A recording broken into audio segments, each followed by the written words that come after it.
Hi guys, and welcome to Relaxation Bedtime History. Tonight we step quietly onto a street that feels almost too clean, where the pavement is uncracked, the lawns sit trimmed like careful promises, and the houses glow softly as if they are all sharing the same thought. You probably imagine this place as safe, calm, even gentle. And it is. But you probably will not survive this either, at least not in the way the brochures suggest.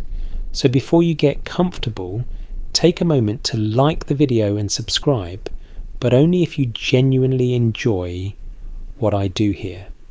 And as you settle in, feel free to post where you are listening from and what time it is right now. Now, dim the lights. You find yourself standing at the edge of a newly built American suburb in the early 1950s.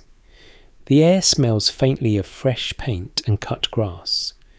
There is a quiet here that feels intentional, engineered, almost rehearsed. No factories hum nearby. No street vendors call out. Instead, there is the soft sound of sprinklers clicking somewhere down the block, the distant bark of a dog that belongs to someone you have not met yet, but will soon know by first name. You take a slow walk forward. Your shoes touch concrete that still looks young, pale and confident. This neighbourhood did not grow over time. It appeared. Rows of houses stretch out in tidy repetition, each one a variation on the same theme. White siding or soft pastels, low roofs, wide windows meant to let in light and optimism. At a glance, it feels like abundance. Underneath it feels like instruction, like a mainstream historical fact often mentioned is that after the Second World War, millions of Americans moved into suburbs just like this, fueled by government-backed home loans and a booming post-war economy. Entire communities were built almost overnight to house returning veterans and their growing families. You can feel that urgency here. This place was not designed for wandering. It was designed for settling down. As you walk, you notice how quiet the street remains. No one lingers outside without purpose. A man steps out of his front door, adjusts his tie, and heads towards his car without looking around. A woman across the way shakes out a rug, glances up and down the street, then retreats indoors. Even movement feels regulated, as if the suburb itself prefers efficiency over spontaneity. There is comfort in this order, you admit. After years of war headlines and rationing, memories, predictability feels like a reward. Historians still argue whether this suburban boom represented genuine freedom or simply a new form of social discipline disguised as choice. Standing here, you can sense both interpretations breathing in the same space. You reach one particular house that is now yours. The front door is solid and reassuring. The key turns smoothly, a small but important detail. Inside, the air is cool and smells faintly of wood soap and something new that has not yet been lived in. The living room opens neatly before you. Everything has its place, even if nothing has been placed there yet. The silence inside the house feels thicker than the silence outside. Walls absorb sound, carpets soften footsteps. This is a home designed to contain life politely. When you sit down, the furniture seems to wait for instruction just like you do. A quirky tidbit from this era is that many suburban houses were sold with recommended furniture layouts included in brochures subtly guiding families on how to live correctly within the space. You are not just buying a house. You are buying a script. You stand by the window and look back out at the street. Every house mirrors another. From this angle, individuality feels theoretical. Yet there is pride here too.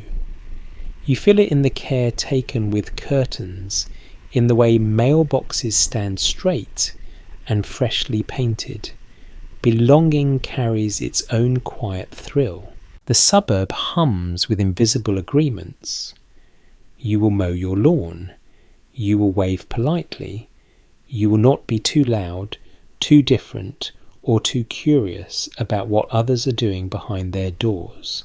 In return, you will receive safety, predictability, and the comforting illusion that nothing truly bad can happen here. Of course, not everything is visible. The neighbourhood is new, but the expectations are old. Gender roles are already settling into place, like dust. Men are expected to provide. Women are expected to maintain harmony. Children will absorb these rules before they ever hear them spoken. As you move deeper into the house, you notice the kitchen, bright, efficient, and filled with promise. Modern appliances gleam symbols of progress and ease. Advertisements of the time proudly declared that technology would finally free families from hardship. Scholars still debate whether these innovations actually reduced labour or simply raised standards so that rest became harder to justify. You run your hand along the countertop. It is smooth and cold. You imagine breakfasts eaten quickly, lunches packed with care dinners served at the same hour every night. Time in this suburb moves forward, but it does so in straight lines, not circles. Outside, a car starts. The engine sound is familiar and comforting, a low mechanical reassurance. Automobiles are already becoming the lifeblood of places like this. Without them, the suburb would feel stranded. With them, it feels connected to everything and nothing at once. You step back outside for a moment just to breathe. The sky is wide and pale blue. There are no tall buildings to interrupt it. Birds pass overhead, indifferent to zoning laws and mortgage agreements. You feel small in a pleasant way, like a piece fitting neatly into a larger puzzle. There is a sense of arrival here, but also a sense of being watched, not by people exactly, but by standards. You are not alone even when no one is around. The suburb holds you gently but firmly. As evening approaches, porch lights flicker on almost in unison. It is not coordinated yet. It feels synchronized. You realize that this place runs on shared rhythms. Wake together, work apart, return together, sleep under the same quiet sky. You pause, listening to the soft hum of domestic life beginning its nightly cycle. Somewhere a radio plays low music. Somewhere else dishes clink. The suburb exhales. You take one last look down the street, feeling both welcomed and subtly constrained. This is where your nights will begin and end. This is where the story settles into your bones, slowly, politely, without asking permission. And as you step back inside and close the door, you sense that this calm, this order will shape you more than you realise. You wake inside the house before you fully trust it. The walls are still unfamiliar, and yet they already feel as if they expect something from you. Morning light slips through identical windows, casting the same soft rectangles on the floor that appear in every other living room on the street. For a moment you lie still and listen. No sirens, no shouting, just the faint sound of someone starting a car 2 houses down the engine, coughing once before settling into a steady rhythm. When you rise, the house responds politely. Floors do not creak. Doors open without complaint.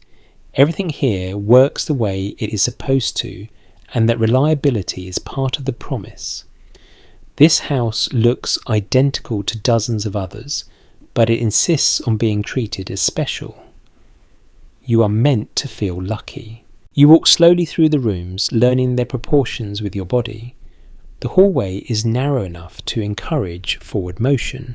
Bedrooms are modest, suggesting sleep rather than lingering. The living room invites sitting, not sprawling. Architects of the time believed that design could shape behaviour, and in suburbs like this it often did. A mainstream historical fact is that many post-war suburban homes were deliberately built smaller than urban houses, both to save materials and to reinforce the idea of efficient nuclear family living. Space itself became a moral lesson. Too much room invited excess. Just enough encouraged discipline. You notice the sameness more clearly now. From the front window, you can see nearly identical facades repeating down the block. Even the trees appear evenly spaced, as if nature itself has agreed to cooperate. There is comfort in knowing what comes next, what to expect when you turn your head. At the same time, a faint unease slips in. If everything looks the same, how do you know where you end and the neighbourhood begins? You move into the kitchen and sit at the small table. It fits the room precisely, leaving no awkward gaps. Advertisements promised that modern suburban homes eliminated waste, including wasted motion. Every step was meant to be purposeful. Every object had a role. Even leisure was supposed to feel productive. A quirky tidbit from this era is that some developers enforced neighbourhood rules so strict the residents could be fined for hanging laundry in visible areas. Cleanliness was acceptable. Evidence of labour was not. You begin to understand that this house is less about shelter and more about display. You imagine your neighbours waking up in the same way, pouring coffee from identical pots, glancing at clocks that tick at the same pace. There is a strange intimacy in this shared routine. You know them without knowing them. Their lives mirror yours closely enough to feel familiar, but not close enough to invite questions. Historians still argue whether this architectural sameness created stronger communities or quietly erased individuality. As you sit here, you can feel how both outcomes coexist. The house makes you feel safe. It also asks you to behave. You walk back into the living room and run your hand along the wall. The paint is smooth, almost flawless. No marks yet. No history. This house has not absorbed laughter, arguments, or grief. It waits patiently for those things, confident that they will arrive on schedule. The furniture arrives later, delivered by men who move efficiently and speak little. They know this house. They have been inside dozens like it this week alone. They place the sofa exactly where it belongs, not where you might want it. You do not object. The room suddenly looks correct. When they leave, the silence returns, but now it feels curated. The house is complete enough to function, but empty enough to remind you that it needs you. You sit down and notice how the cushions support you without inviting you to sink too deeply. Comfort here is controlled. Outside, children begin to appear released into the street like clockwork. Their voices bounce off the houses in familiar patterns. Parents watch from windows or doorways, never too far, never too close. Childhood here is supervised freedom bounded by curbs and dinner bells. You glance at the clock. Time already feels organised. Morning, afternoon, evening. Each segment has expectations attached to it. This house will witness your adherence to them. Another mainstream detail often overlooked is that many of these homes were built using assembly line methods borrowed from wartime factories. Speed mattered. Uniformity mattered. The goal was not artistry but volume. Yet residents were encouraged to see their homes as deeply personal achievements. You step into the bedroom again and open the closet. It is smaller than you expected. Enough for what you are supposed to own, not much more. Excess will need to be justified or hidden. This space gently teaches restraint. You sit on the edge of the bed and feel the weight of the day ahead. The house does not ask what you want to do. It assumes you already know. Work, maintain, participate, rest, repeat. There is something soothing in surrendering to that rhythm. Decision fatigue melts away when choices are already made for you. But there is also a quiet pressure building, like a hand resting lightly on your back, guiding you forward, whether you are ready or not. As afternoon light shifts, shadows move predictably across the room. You realise you could set your watch by this house. It keeps time faithfully even when you forget to. Scholars have debated whether the psychological comfort of suburban living outweighed the subtle loss of autonomy. Sitting here surrounded by well-intentioned walls, you feel both gratitude and a faint unnamed longing. The house begins to feel less like a possession and more like a partner. It supports you, but it also watches. It notices when you fall out of step, when routines break, when something does not quite fit. As evening approaches, you turn on a lamp. Warm light fills the room evenly. No corners are left in shadow. The day closes gently without drama. You settle back into the sofa, listening to the quiet pulse of the neighbourhood.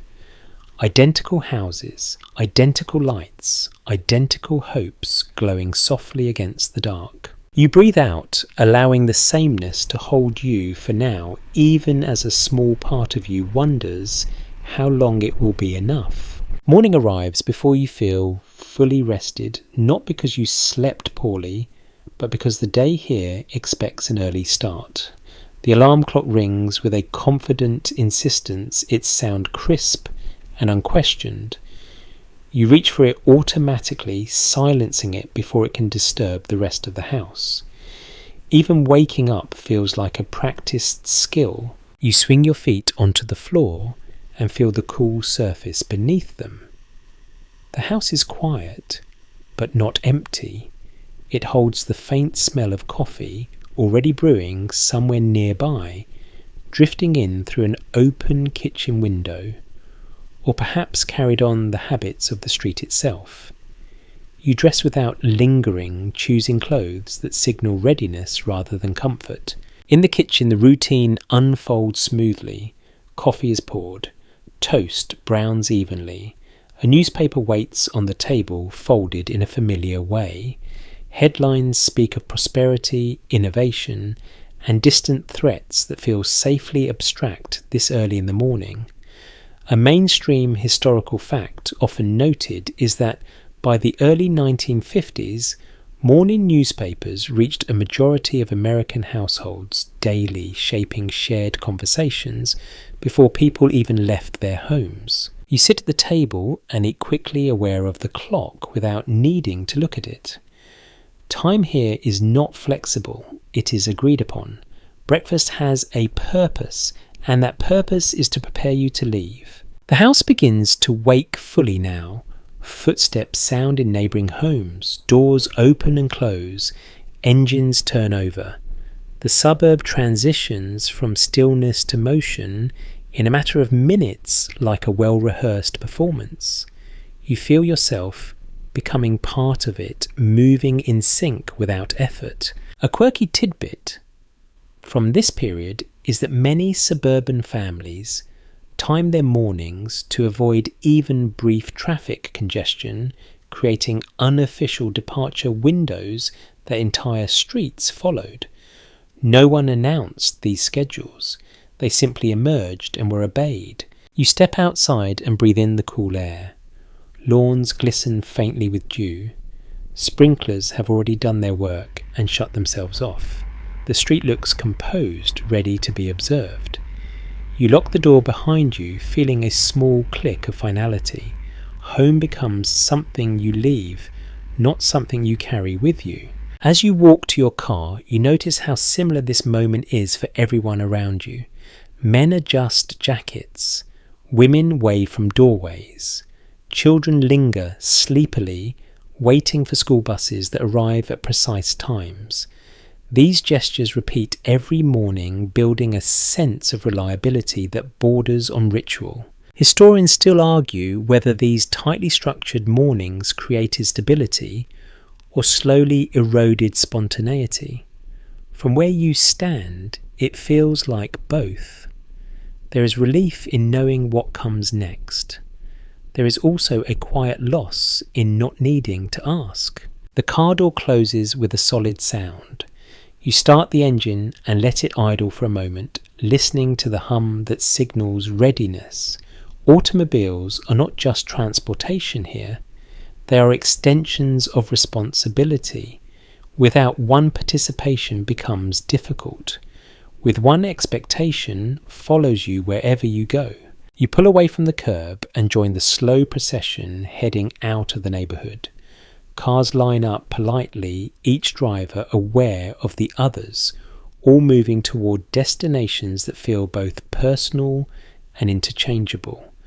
The suburb empties itself every morning, releasing its workforce into the wider world.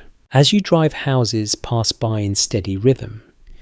Each one holds someone engaged in a similar routine, even if their reasons differ.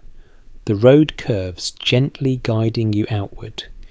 There are no surprises here. Even the turns feel agreed upon. A mainstream observation from the era is that suburban commuting became a defining feature of post-war American life, reshaping not only cities, but daily psychology. Work and home were now separated by distance, reinforcing the idea that identity could be divided neatly into parts. You reach the edge of the neighbourhood and pause at a stop sign. For a brief moment you look back. The street looks calm again, already resetting for those who remain behind. It feels strange to leave it so completely each day, knowing it will welcome you back later without question. The commute stretches ahead, predictable but consuming. You merge onto wider roads, surrounded by others doing the same. The radio plays softly, offering music or news that fills the space between thought and obligation. Silence feels unnecessary here. Background noise keeps anxiety at bay. Scholars have debated whether this daily separation between work and home increased productivity or simply lengthened emotional distance. As miles pass beneath your tyres, you sense how the routine both steadies and drains you. Energy is spent before the day truly begins. Eventually, buildings replace lawns. Signs become larger, louder. The world of work asserts itself. You park, step out, and carry your suburban identity with you like a pressed shirt. It's not something you remove. It is something you represent. Hours later, the process reverses. Afternoon slides toward evening, and attention shifts back toward home. You glance at the clock more often now. Time regains texture as it points you toward return. The drive back feels heavier. Traffic thickens. Conversations replay in your mind. Responsibilities accumulate. Yet there is comfort in knowing where you are headed. The suburb waits patiently unchanged. When you turn back onto your street, the difference is immediate. Noise softens, speed slow, familiar shapes reappear. You feel yourself exhale without realizing you are holding breath. Home accepts you again, no questions asked. You park in the same spot, walk the same path, unlock the same door. Inside the house feels calm and contained. The day outside fades quickly. As you set down your keys, you realize how much of your life now exists between departure and return. Mornings and commutes shape you quietly, repeatedly, until they feel like facts rather than choices. You sit down, letting the routine settle around you once more, already aware that tomorrow will unfold in much the same way, and that this predictability, for better or worse, has become the backbone of your days. You wake again to the familiar rhythm, but today the act of leaving carries more weight. The house releases you politely as if it knows this part of the day belongs elsewhere. Your coat goes on by habit. Keys rest in your palm with a reassuring density. Outside the street is already thinning, the morning exodus underway. As you back out of the driveway, you notice how the neighbourhood seems to turn its attention inward once the cars depart. Curtains shift. Doors close. The suburb becomes quieter, more contained, like a held breath. You feel the subtle message settle in. Home is a place of rest and presentation. Purpose lies beyond its borders. The road ahead draws you forward not dramatically, but steadily. You fall into line with other commuters, each car a small moving capsule of obligation. No one looks at one another for long. There is an understanding that this journey is shared but private. You are together without being connected. At the time, it was widely accepted that a steady commute signalled responsibility and success. Leaving home each morning meant you were doing what was expected, providing, participating. The distance itself became proof of commitment. The farther you travelled, the more serious your role seemed. The radio murmurs in the background. News, music, advertisements promising convenience and progress. You listen without fully hearing, letting the sound smooth the edges of thought. Silence might invite questions you are not interested in answering this early. Traffic ebbs and flows in predictable waves. You learn the patterns quickly.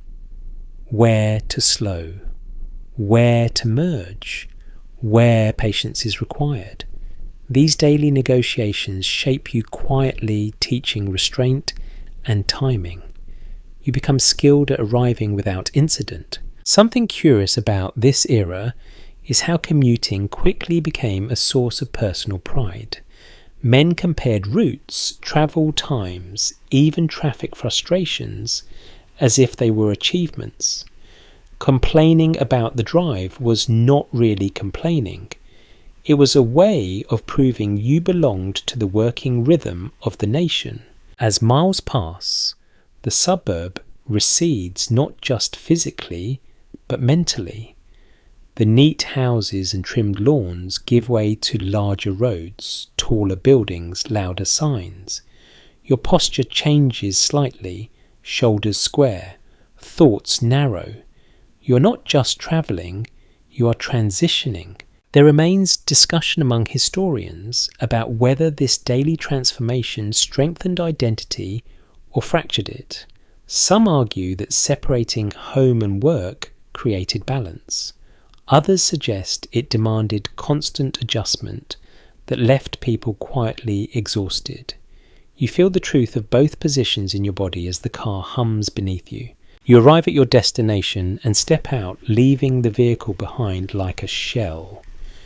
The air smells different here. Less grass, more concrete. Voices sound sharper. Time feels faster. You move through your tasks with practice focus, aware that your performance here validates your place back home. Hours pass in measured segments. Meetings, instructions, expectations. You do what is required, knowing that the suburb will not ask what happened today, only that you return intact and ready to repeat the process tomorrow. By late afternoon, attention drifts back toward the idea of leaving. You check the clock, not out of impatience, but anticipation. The return matters just as much as the departure. It restores the cycle. The drive home feels longer even when it is not. Traffic thickens. Tempers soften or fray depending on the day. You watch the light shift shadows stretching across the road. This in-between time carries a peculiar weight. You are no longer working, but not yet resting. An overlooked detail from the period is that many commuters used this drive to rehearse their evening selves. Conversations were planned. Worries were postponed. The car became a buffer zone where roles could be adjusted before crossing the threshold back into domestic life. As you near the suburb, the change is immediate. Speed limits drop, streets narrow, familiar landmarks appear. Your shoulders relax without instruction. The world becomes quieter again, as if sound itself respects the boundaries of the neighbourhood. You turn onto your street and see lights beginning to glow inside houses. Curtains move. Children play closer to home now, voices drifting through the air. The suburb has awakened from its daytime pause. You park and sit for a moment before getting out. This pause feels important. It allows the commute to dissolve, to release you from its grip. You gather yourself, preparing to step back into a role that is different but no less defined. Inside the house, the air feels steady and neutral. It has not judged your day. It does not need details. It simply receives you. Shoes are removed. Keys are placed in their spot. The ritual signals safety. Researchers have long disagreed on whether the predictability of this return offered deep comfort or masked deeper restlessness. Standing here, you sense how easily routine can soothe and how quietly it can also numb. Evening settles in. The commute fades into memory, ready to be repeated tomorrow. You move through the house with ease, feeling once again like part of a carefully balanced system. Outside cars continue to arrive one by one until the street is full again. The suburb exhales, collectively complete for another day. You sit down, letting the quiet hold you. The journey that defines so much of your identity is already slipping into the background, even as it waits patiently to shape you again at dawn. You begin to notice how the house changes once the morning departures are complete. The energy shifts inward, sound softens, the rhythm of the day slows into something more deliberate. This is the part of suburban life that rarely appears in photographs, yet it fills most of the hours. You find yourself in the kitchen again, not because you plan to be there, but because that is where the house gently guides you. Light pours in through wide windows, chosen carefully so the room feels cheerful even on ordinary days. The counters are clean. The appliances wait quietly. This space is presented as efficient, modern, and somehow moral. During the 1950s, it was commonly understood that the suburban kitchen represented the heart of the home and the success of the household. Advertisements celebrated it as a command centre, where a woman could manage meals, budgets, children and appearances with scientific precision. You can feel that expectation humming beneath the surface as you stand here. The work begins almost immediately. Dishes from breakfast are rinsed. Lunch plans are considered. A mental list forms without effort. Groceries, laundry, cleaning, errands. None of it feels dramatic, yet none of it disappears. The tasks stack neatly, one on top of another, forming a structure that fills the day. There is a peculiar confidence built into this routine. You know where everything belongs. You know how long each task should take. Mastery develops quietly. A lesser known detail from this period is that many women kept handwritten schedules taped inside cabinets, mapping out weekly duties with the same seriousness as office timetables. Domestic labour was invisible, but it was not casual. You move through the morning aware that your presence here keeps the household running smoothly. The house responds to your attention.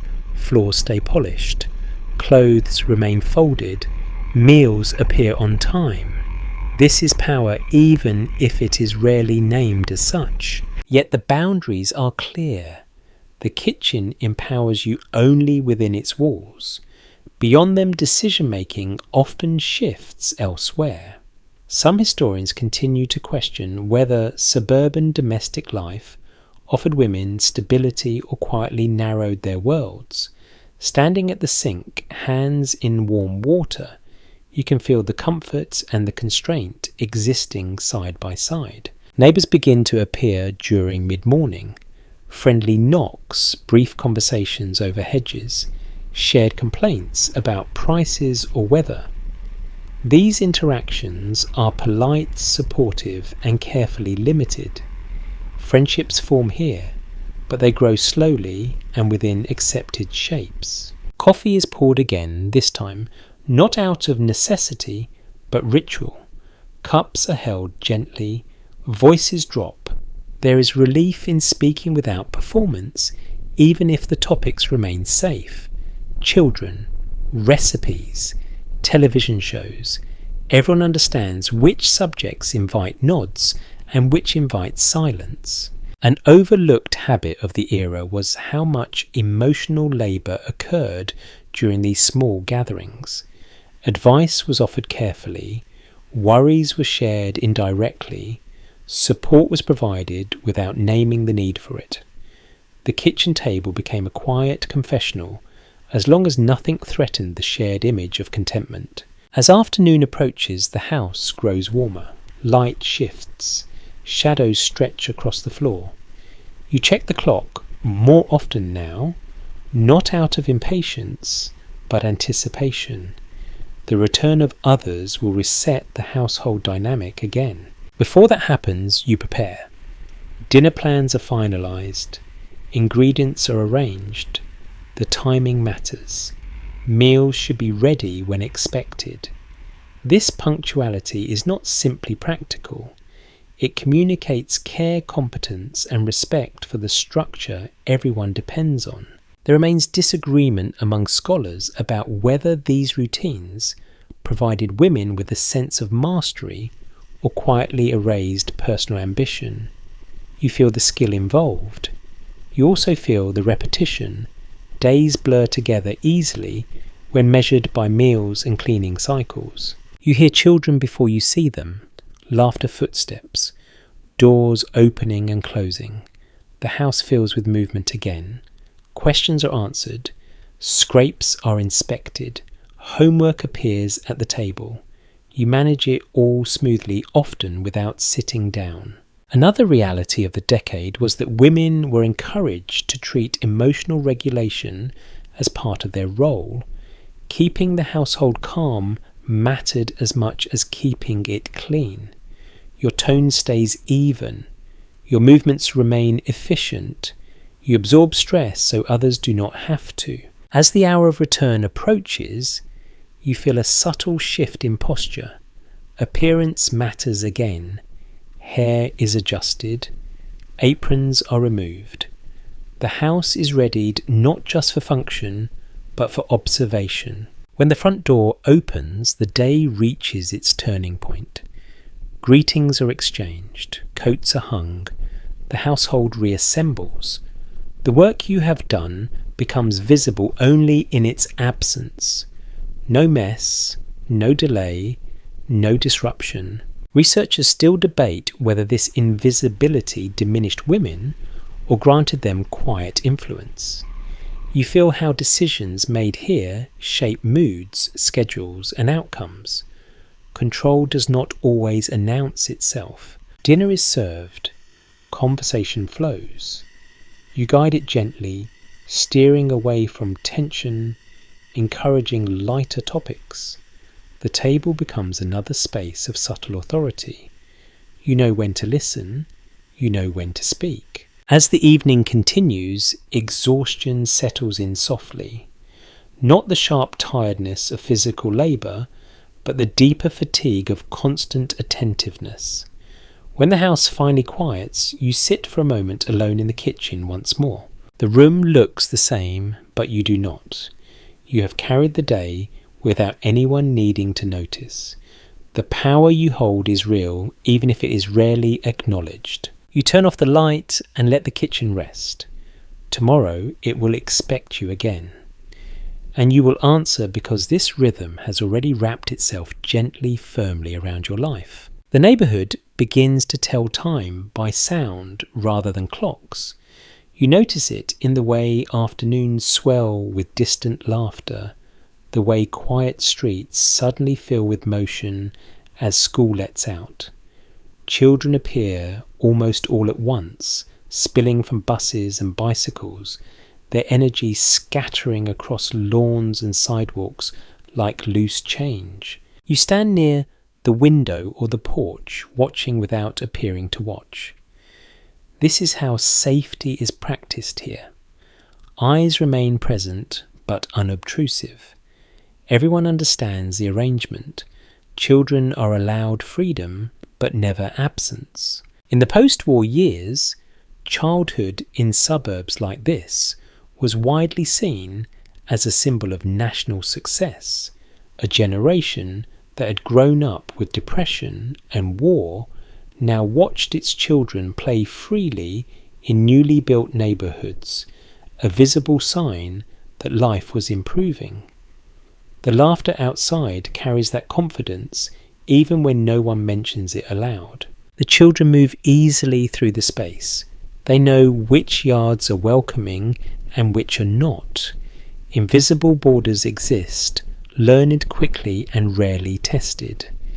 Games begin without planning and end when dinner calls echo across the street in familiar voices. You notice how the children regulate themselves.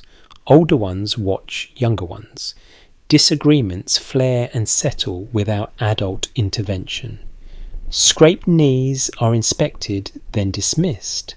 Independence is encouraged here, but always within sight. A small but telling detail from the era is that many suburban parents believed outdoor play built character, precisely because it was unsupervised as long as it remained visible.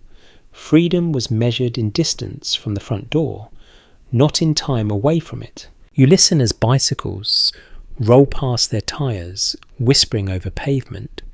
Jump ropes slap rhythmically against concrete. Balls thud against garage doors.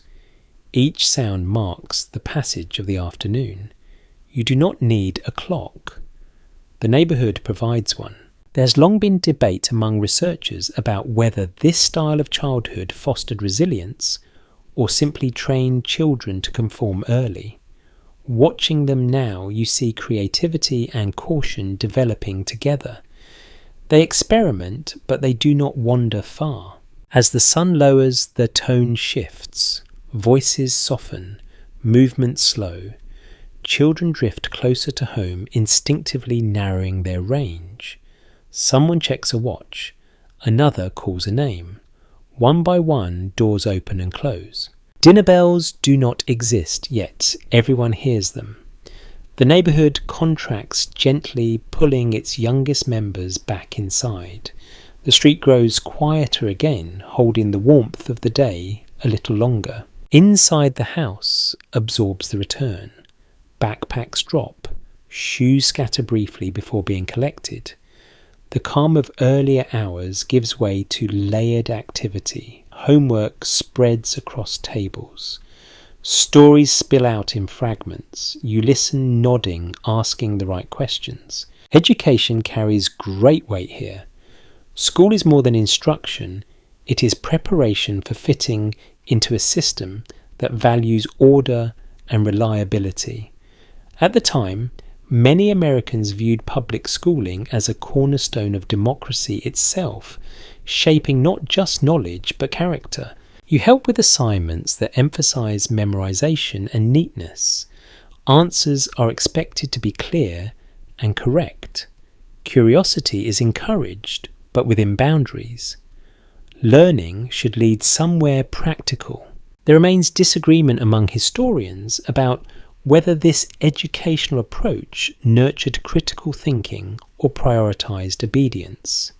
As you guide small hands across lined paper, you sense how easily habits form, how quickly right answers become more important than questions. After homework, there is a brief window of relaxation. Children gather around radios or flip through comic books. These moments feel precious. Laughter rises again, softer now, contained within walls. A curious practice from this period involved after-school clubs and activities that mirrored adult structures, scouts lessons and sports field schedules, early teaching children how to belong to organisations long before they entered workplaces. As evening settles in, fatigue creeps gently over young faces. Bedtime routines begin without much resistance. Teeth are brushed, pyjamas pulled on, stories are read in calm voices. The house dims gradually, light by light. You tuck blankets, carefully aware that sleep here is meant to be restorative and orderly. Children are expected to wake ready just as adults do. Even rest has a purpose. Some scholars continue to question whether such structured childhoods left room for inner lives to develop fully. Sitting on the edge of a bed, listening to slow breathing, you wonder how much of who they will become is already being shaped by these routines. When doors close and hallways quiet, the house returns to a steadier rhythm. The neighbourhood outside mirrors this shift. Porch lights glow, streets empty. Silence returns layered with distant domestic sounds. You stand for a moment absorbing the stillness. The children have marked the day, dividing it into playful and serious parts without needing instruction. They are the neighbourhood clock, reliable and precise. As you move through the house, once more turning off lights, you feel the weight of responsibility ease slightly. The next generation sleeps safely held by the same structures that guide you. Tomorrow the cycle will repeat. Buses will arrive. Laughter will spill out. Dinner calls will echo again. Time will pass, not dramatically but dependably. You sit down, letting the quiet settle around you. The house rests. The street rests. The suburb holds its breath until morning, confident that everything will resume exactly as expected. The school bell does not echo into the neighbourhood, yet you feel its influence anyway. It shapes mornings, afternoons, and even the way people speak about the future. Education here is not just a service. It is a promise quietly made and carefully guarded. You walk with the children part of the way, their steps quick and light, yours more measured. Backpacks sway. Shoes scuff the pavement. Conversations jump between subjects with effortless speed. From the outside, it looks carefree. From closer up, you sense how much is already being decided. In this decade, most families accepted without question that public schools were the correct path forward. They were seen as engines of opportunity, places where discipline and citizenship would be formed together. Attendance was not optional. It was a responsibility woven into the fabric of everyday life. The school building itself reflects this belief.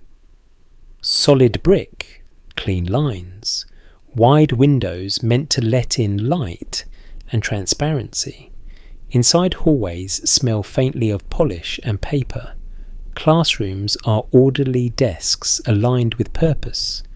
Learning here follows a rhythm that values consistency over surprise. You notice how children are grouped by age, by ability, sometimes by expectation. Labels are subtle but powerful: advanced, average, struggling.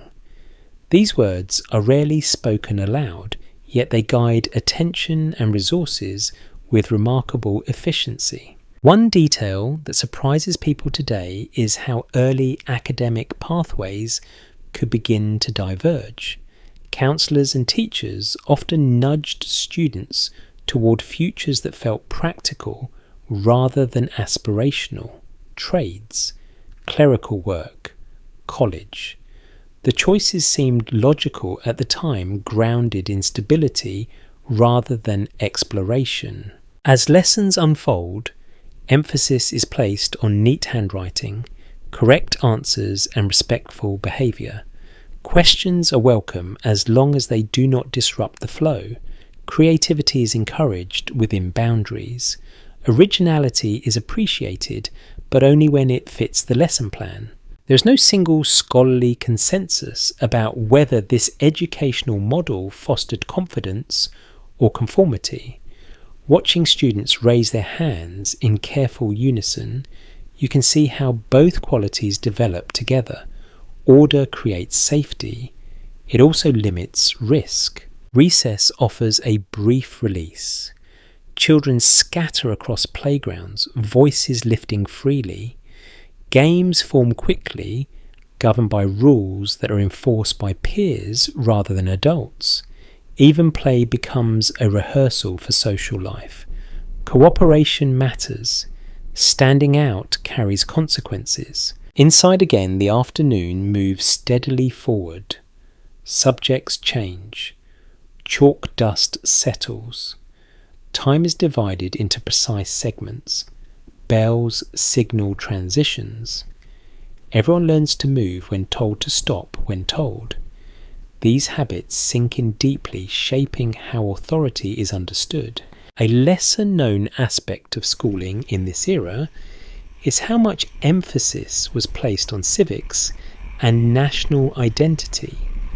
Flags were saluted. Pledges were recited. Loyalty was not abstract. It was practiced daily. In a world still adjusting to global conflict, unity felt essential. As the school day ends, children pour back into the neighbourhood carrying assignments and impressions with them. Some are praised. Others are quietly discouraged.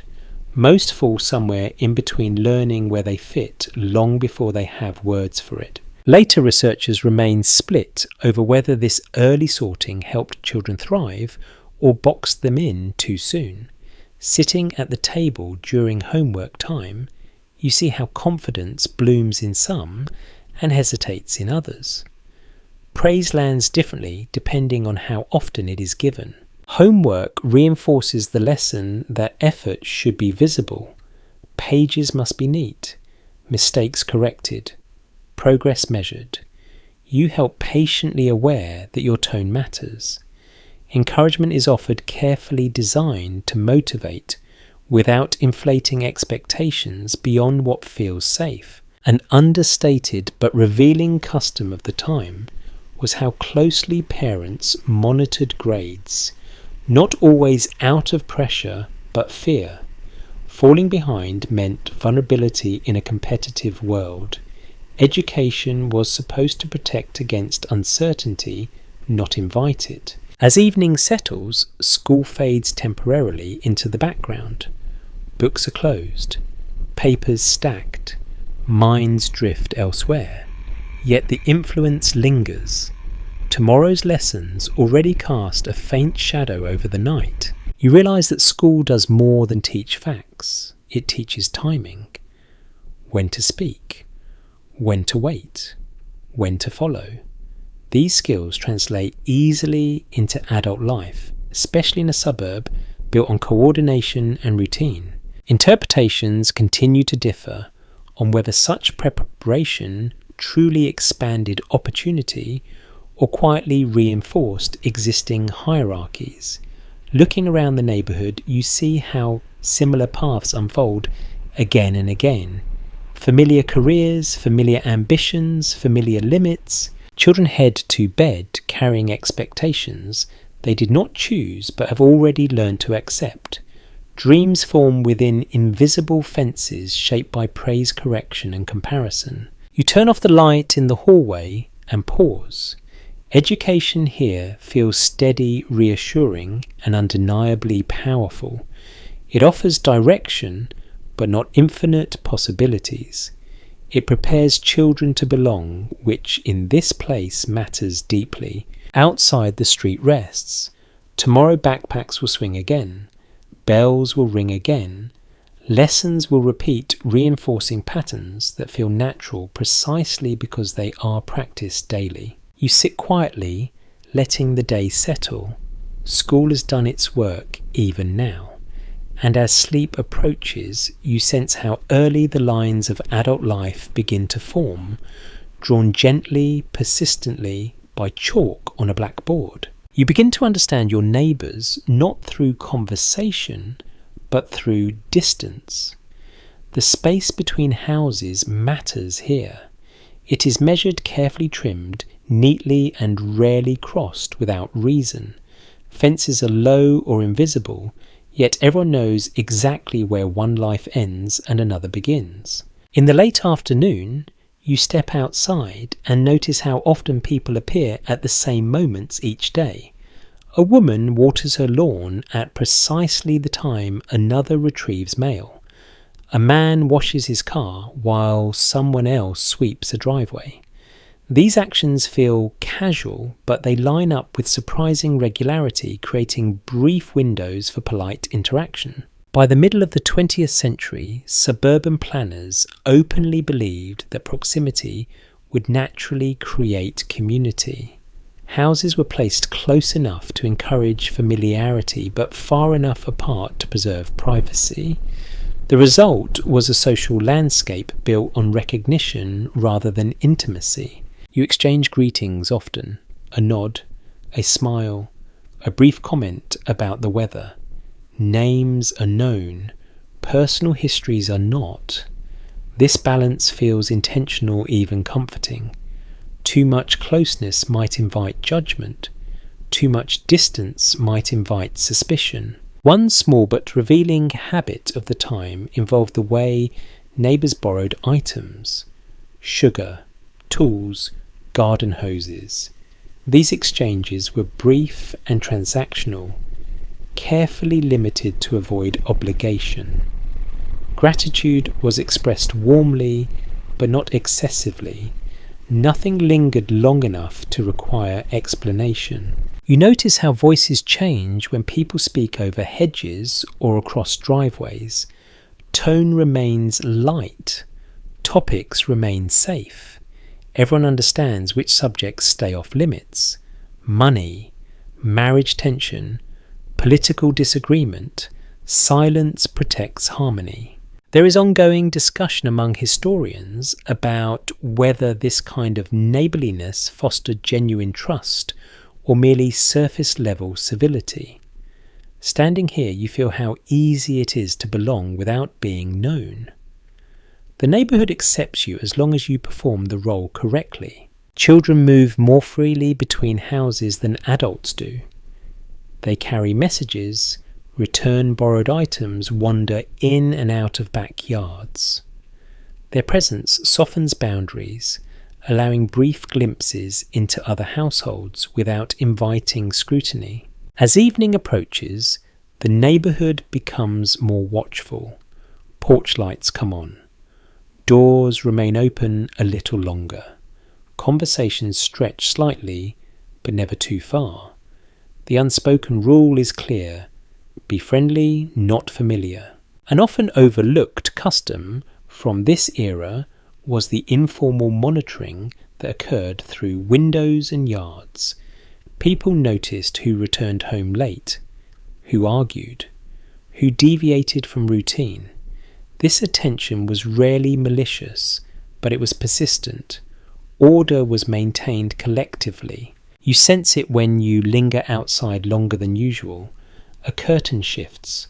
A glance holds a second longer. Nothing is said. Nothing needs to be. Conformity here is enforced gently through awareness rather than confrontation. Some scholars remain divided over whether these subtle pressures strengthen neighbourhoods or stifled them. As you stand on your lawn, you feel the comfort of being seen and the tension of being observed. Both coexist without contradiction. Invitations do happen, but selectively. A backyard gathering, a holiday meal, these events follow familiar patterns and unwritten rules. Hosts prepare carefully. Guests arrive on time. Conversation flows predictably. Everyone leaves before anything becomes awkward. Alcohol loosens tongues slightly, but not enough to break the spell. Laughter rises, then settles. Stories are shared, but only those that reinforce shared values. Differences remain politely hidden. One detail that feels striking now is how rarely neighbours asked for help beyond small favours. Independence was prized. Needing too much support risked appearing unstable or incapable. Self-sufficiency was part of respectability. As darkness deepens, people retreat indoors. The street quiets again. The closeness of houses no longer invites interaction. It simply holds the shared silence. You realise that privacy here does not come from distance, but from agreement. Later analysts continue to debate whether this arrangement created resilient communities or emotionally isolated ones. You feel how easy it is to go days without meaningful conversation while still feeling socially full. Inside your house, the walls feel thicker now. The outside world presses less closely once the door is shut. You move through familiar rooms, aware that similar routines unfold simultaneously behind other doors along the street. Televisions flicker, dishes clink, radios hum softly. These sounds overlap, faintly creating a shared atmosphere without shared experience. Everyone lives parallel lives close enough to sense, far enough to remain separate. You sit near the window for a moment, watching the streetlights glow steadily. The neighbourhood looks peaceful, almost serene. Order has been maintained. No lines have been crossed. Yet beneath that calm, you sense how much effort it takes to keep everything balanced. Politeness requires vigilance. Distance requires discipline. Belonging requires restraint. You draw the curtain and turn away. The house wraps around you, shielding you from the quiet expectations outside. Tomorrow you will step back into them easily, greeting neighbours with the same practiced warmth. For now you rest. The fences hold. The distances remain intact. And the suburb settles into another night of carefully managed closeness, confident that nothing will disturb the calm before morning. You begin to notice how often errands appear on your mental calendar, even when nothing feels urgently missing. Shopping here is not simply about need, it is a rhythm, a responsibility, and in many ways a quiet reassurance that everything is still functioning as it should. The trip usually happens mid-morning or early afternoon when the neighbourhood feels temporarily paused. You get into the car again, familiar with the motion now, and drive toward the commercial strip that sits just beyond the residential calm. The transition is subtle but noticeable. Lawns give way to parking lots. Trees thin out. Signs grow larger, brighter, more insistent. Inside the store, the air smells of waxed floors and packaged goods. Shelves stand full and orderly, a visual promise that scarcity belongs to the past. Carts roll smoothly. Clerks smile automatically. There is comfort in this abundance, especially for those who remember years when choice was limited and rationing shaped every meal. In the early 1950s, many Americans genuinely believed that regular consumption was a form of civic participation. Buying products supported jobs, factories, and the national economy. Spending money was framed as a way of protecting prosperity. You feel that belief humming quietly as you move down the aisles. You select items carefully, not just for usefulness, but presentation. Packaging matters. Brands matter. What you place in your cart says something about you, even if no one comments on it. You're aware of being seen, but not judged harshly. More like measured gently. One curious habit of the time involved keeping pantries visibly stocked, even when supplies were rarely used. A full cupboard signalled preparedness and competence. It suggested you were managing life correctly. Empty shelves might raise quiet concern. At the checkout, transactions unfold smoothly. Money changes hands without friction.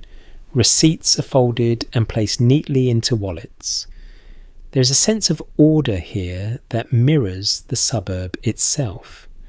Nothing feels chaotic. Nothing feels accidental.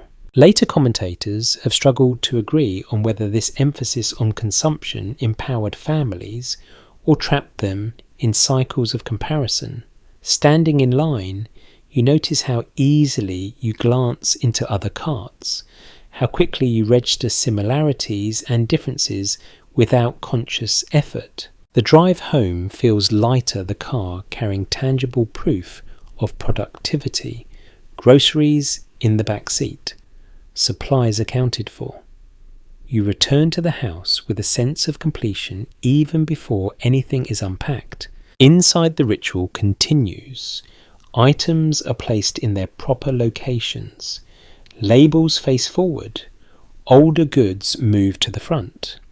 This organisation is not strictly necessary, but it feels important. Control over small details offers reassurance when larger forces remain out of reach. Advertising seeps into these routines seamlessly. Recipes suggest specific brands. Magazines recommend products as solutions to emotional problems. Fatigue, boredom, restlessness. Everything seems fixable with the right purchase. An understated detail from this era is how often women attended in-store demonstrations watching new appliances or cleaning products perform.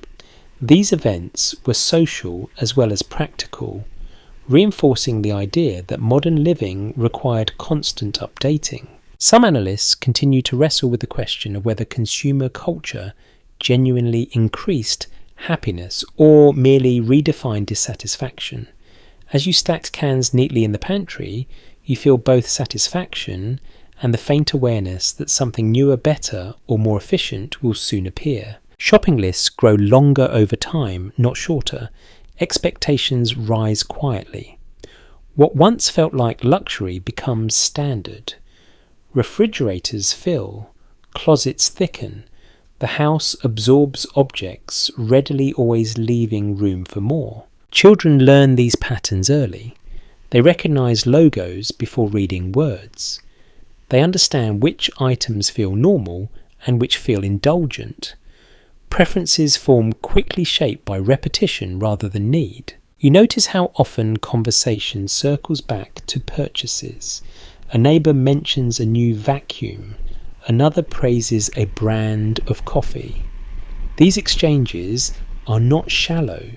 They are a shared language, a way of affirming participation in the same system. In public discourse of the time, prosperity was often equated with moral success. Having the right thing suggested you were doing life correctly. Falling behind invited quiet anxiety. Keeping up felt necessary, not greedy.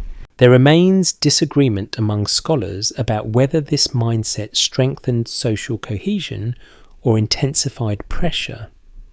You sense how easy it is to confuse comfort with security, ownership with stability. As evening approaches, you prepare dinner using ingredients selected earlier. Meals feel more satisfying when effort has preceded them. The shopping trip becomes part of the story of the day, proof that you have contributed. After dinner, advertisements continue their work. Television commercials promise smoother floors, happier families, brighter futures. The message is consistent.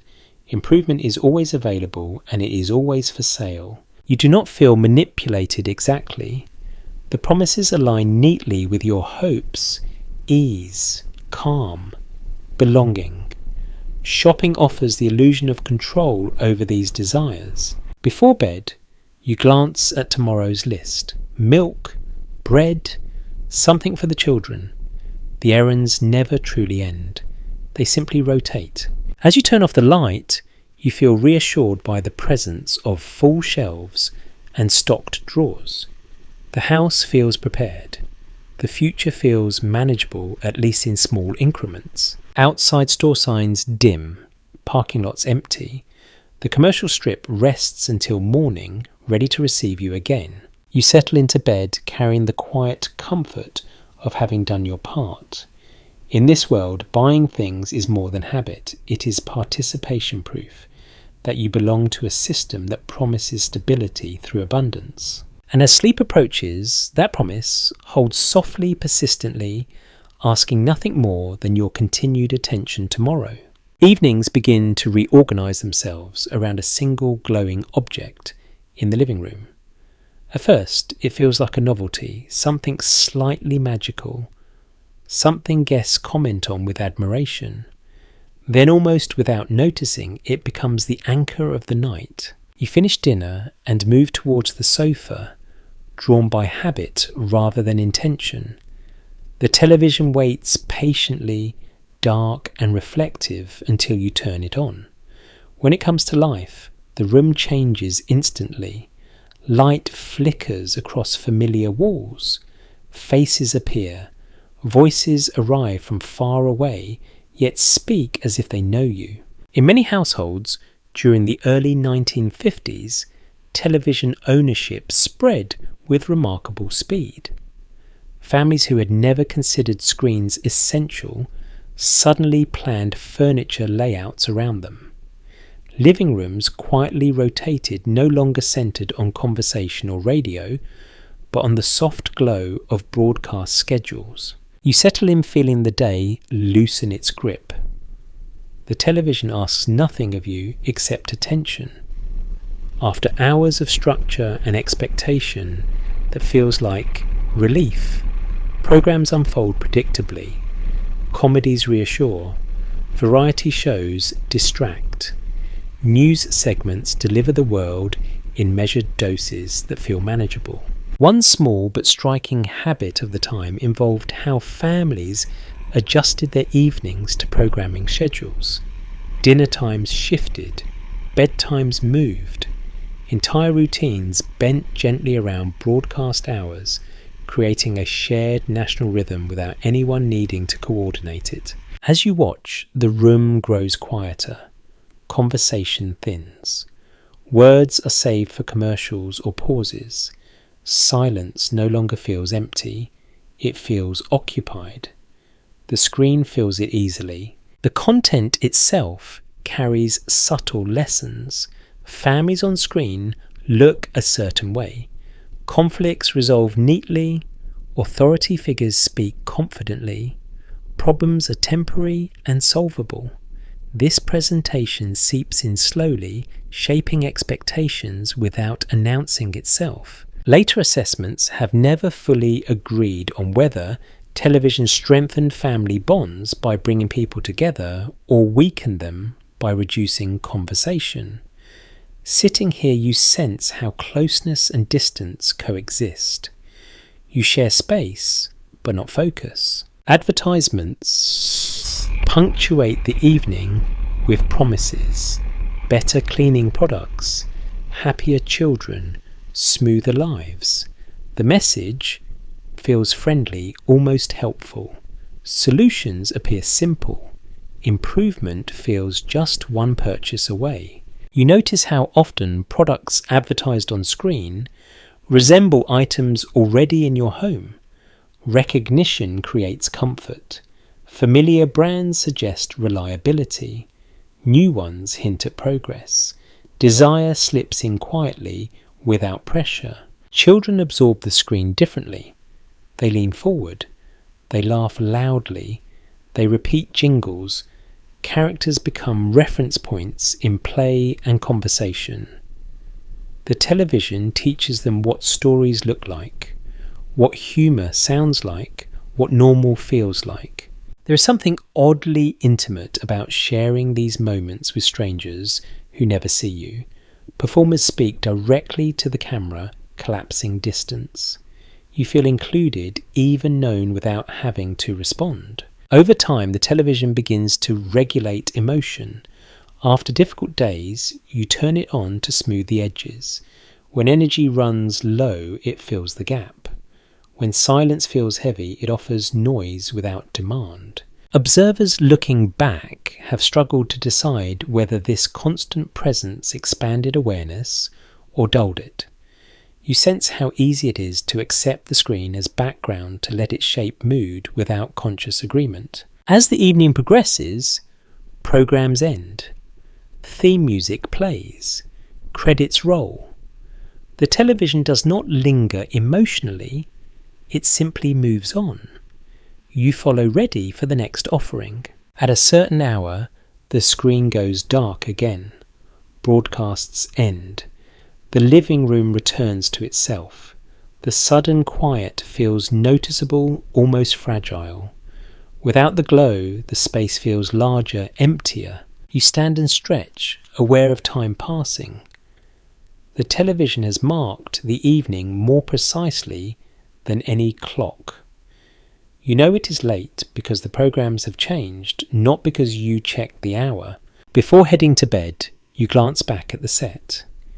It sits calmly now, reflective, waiting. Tomorrow night, it will resume its role without hesitation. As you turn off the lights, you realize how quickly this device has woven itself into the fabric of daily life. It has not replaced family, it has rearranged it. Attention flows differently now, guided gently by programming schedules and flickering images. Outside, the neighbourhood settles. Lights dim, windows darken. Inside other houses, similar screens fade to black at roughly the same moment. A shared silence spreads across the suburb. You lie down, carrying voices and images with you into the quiet. The day ends not with conversation but with closing credits. And as sleep approaches, the glow of the screen lingers faintly behind your eyes, already preparing to welcome you back tomorrow night right on time. Dinner arrives at nearly the same time each night, not because hunger demands it, but because the clock does. You sense the hour approaching before anyone says a word. The house shifts. Activity gathers itself toward the kitchen and dining table as if pulled by gravity. You move with quiet efficiency, setting plates, straightening chairs, smoothing small details that most people will never consciously notice. The table is not large, but it feels important. This is where the day is meant to be gathered, examined briefly, then put away. In households like this, across the country, evening meals were treated as anchors. Families relied on them to restore order after hours spent apart. Sitting together was not framed as optional bonding, but as a necessary act that confirmed everyone still belonged to the same unit. When everyone takes their place, there is a brief pause. Forks hover. Conversation waits. Then the meal begins unfolding in familiar stages. Food is passed carefully. Portions are reasonable. Waste is quietly discouraged. The rhythm feels practiced, even comforting. You listen more than you speak at first. Stories from the day surface gradually. A comment about school, a remark about work. Something noticed on the drive home.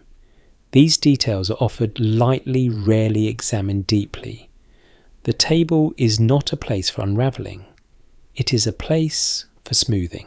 One habit that feels striking now is how often families avoided difficult topics during meals.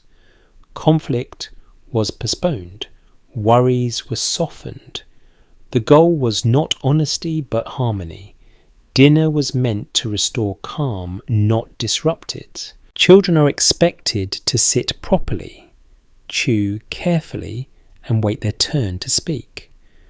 Manners matter here. They are treated as evidence of good upbringing, signals that the household is functioning as it should. Correction is gentle but firm. Everyone understands the rules. As plates, empty conversation loosens slightly, laughter appears more easily. The day feels safely behind you now, contained within shared space and familiar ritual. There is relief in that containment. Looking back, some analysts have noted how the structure of these meals reinforced authority without appearing harsh. Parents' guided conversations set tone and controlled duration. Children learned when to speak and when to listen, absorbing social cues that extended far beyond the table. Dessert, if it appears, feels earned. A small treat carefully portioned. Sweetness marks completion, not indulgence. The meal ends on a pleasant note, signalling that obligations have been met. Afterward, dishes are cleared with minimal discussion. Roles are understood. Someone washes, someone dries, someone drifts back toward the living room. This division of labour rarely requires negotiation. It has already been decided by habit. An understated detail from this era is how much emotional meaning was placed on clean kitchens after dinner. A cleared table suggested order restored. A sink left full might signal something unresolved. Tidiness became a form of reassurance. As the evening progresses, the energy of the day drains away. Voices lower, movements slow. The house begins to prepare itself for night. Lights soften. The television resumes its gentle authority, or perhaps the radio hums quietly in the background. There remains discussion among scholars about whether these nightly rituals created emotional security or masked deeper disconnection. Sitting here, you feel how comforting routine can be, and how easily it can prevent difficult conversations from ever starting. You think about how rarely anyone asks how you feel at the table. The question feels unnecessary, even intrusive. Feelings are assumed to be manageable. If something were truly wrong, it would show itself in behaviour. Silence is interpreted as contentment. Children are excused one by one. Bedtime approaches with little resistance. The day has been long but orderly. Fatigue feels deserved, not overwhelming. You watch them go, already knowing tomorrow will follow much the same pattern. When the house grows quieter, you remain seated for a moment, hands resting on the table. The wood feels cool beneath your palms. This space has absorbed countless evenings like this, each one reinforcing the same structure. In broader cultural life of the period, shared meals were often cited as evidence of moral stability. Families that ate together were assumed to be strong. Those that did not were quietly judged. The table became a symbol as much as a piece of furniture. You rinse the last dish and place it carefully on the rack. The kitchen returns to its daytime neatness. Nothing about the meal remains visible, yet its effect lingers. The household feels reset. Later reflections continue to wrestle with whether such predictability nurtured genuine closeness or simply maintained appearances. You sense how easily the two blend. Comfort and performance often share the same space. You move toward the living room again, where evening continues in softer tones. The intensity of the day has faded. What remains is calm routine and a sense that everything is where it should be. Outside the neighbourhood mirrors this shift. Lights dim. Movement slows. The street rests satisfied that another day has been completed correctly. You sit back, letting the quiet settle. Dinner has done its work. The family is gathered, separated, and gathered again, all without friction. As the night deepens, you carry that steady rhythm with you. It shapes your sense of time, of belonging, of what feels normal. And as you prepare for sleep, the memory of the table remains solid and familiar, waiting patiently to anchor tomorrow evening just as reliably as it did tonight. As night settles in, the expectations that shape the day do not disappear. They soften, becoming less visible but no less present. You feel them in the way bodies move through the house, in who speaks first, in who stays seated a little longer. These patterns feel natural, as if they have always existed this way. Masculinity and femininity here are not discussed as ideas, they are lived as habits. Men are expected to be steady, restrained, and reliable. Emotion is permitted, but only in controlled amounts. Pride comes from endurance, from showing up each morning and returning each night without complaint. Women, meanwhile, are expected to create smoothness. Harmony becomes a skill practiced daily. Tone is adjusted. Tension is redirected. Praise is given strategically. This work is subtle and constant, woven into conversation and gesture rather than schedules or checklists. During this period, most Americans accepted these roles as simply the way things worked. Popular magazines, advice columns, and radio programs reinforced the idea that happiness followed naturally when everyone fulfilled their assigned part. Questioning the structure felt unnecessary, even ungrateful. You notice how rarely anyone explains these rules. Children absorb them by watching. Boys learn when to be tough and when to stay quiet. Girls learn how to help, how to anticipate needs, how to make spaces feel comfortable. These lessons arrive early and settle deep. One detail that feels surprising now is how openly emotions were gendered. Sadness in men was often reframed as fatigue. Anger in women was softened into nerves. Language itself guided behaviour, shaping what feelings were acceptable to express and which were better hidden. In the living room, you see these dynamics play out without comment. A man relaxes into a chair, stretching out after the day. A woman moves around him, adjusting lamps, straightening cushions, making sure the space feels complete. Neither action is questioned. Both feel expected. There has never been full agreement among later commentators about whether these arrangements provided clarity or imposed limitation. Sitting quietly, you sense how comforting defined roles can be. You also sense how little room they leave for deviation. Laughter fills the room at the right moments. Disagreement is handled lightly or deferred. Authority rests quietly, rarely needing to assert itself. Respect flows along familiar lines, reinforced by routine rather than instruction. Children observe closely. They notice who fixes things and who remembers birthdays, who reads the newspaper and who packs lunches.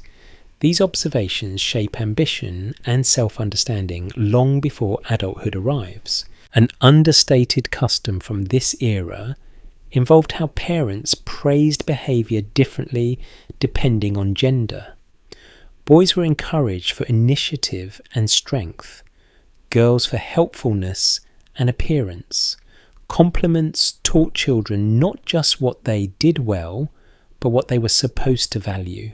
As the evening continues, you feel the day's roles loosening slightly. Fatigue allows small deviations. A softer voice here, a longer pause there. Yet the structure remains intact, ready to tighten again tomorrow morning. Some analysts, looking back, have wondered whether these rigid expectations reduce conflict by eliminating uncertainty, or whether they merely buried it deeper. You feel how rarely frustration surfaces directly. Instead, it leaks out in quiet sighs, in extra tasks taken on in moments of withdrawal. Before bed, routines unfold predictably. Men check locks and lights. Women prepare clothing for the next day. These actions feel practical, but they also reaffirm responsibility. Each person knows what is expected of them, and that knowledge provides a certain peace. In private moments, questions may flicker briefly. What if things were arranged differently? What if feelings were expressed more freely? These thoughts often pass quickly dismissed as impractical or indulgent. Stability feels more valuable than exploration. The house itself seems to support these roles. Spaces are designed for specific activities. Kitchens invite caretaking. Living rooms suggest authority. Bedrooms offer brief refuge from performance, but even there, expectations follow. Researchers continue to differ on whether such environments nurtured confidence or quietly limited growth. As you move through the darkened hallway, you feel how easily routine becomes identity. Who you are blends seamlessly with what you do. You slip into bed, listening to the familiar sounds of the house settling. Pipes hum softly. Floorboards creak gently. These noises feel reassuring signs that everything is functioning as intended. Outside, other homes mirror this scene. Lights turn off in similar order. Curtains close. The suburb rests under shared assumptions about what tomorrow will require. You lie still, letting the quiet surround you. The rules of the day no longer need enforcement. They have already done their work. They live in posture, in habit, in expectation. As sleep approaches, you sense how deeply these roles shape the rhythm of life here. They offer direction, purpose, and belonging. They also ask for compliance, often without announcing the cost. Your breathing slows. The day recedes.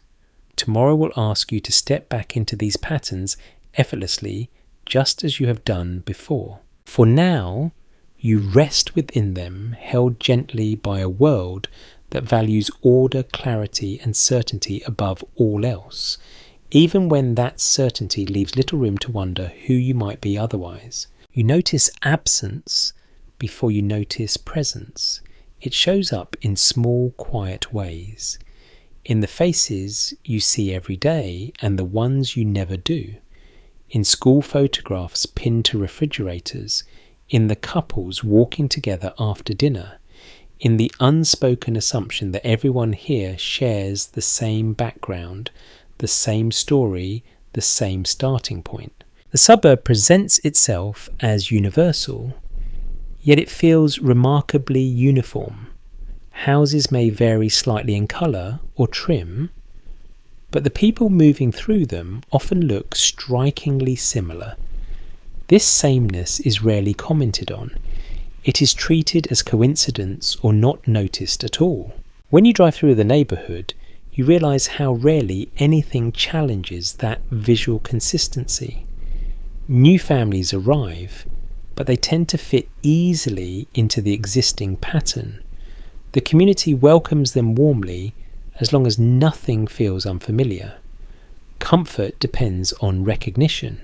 At the time, many suburban developments were built with quiet rules that shaped who could live there. Mortgage policies, lending practices, and informal agreements work together to keep neighbourhoods like this remarkably consistent. Most residents never needed to understand the system. They only needed to benefit from it. You hear conversations that circle gently around difference without naming it. People talk about good neighbourhoods, safe areas, places where values are shared.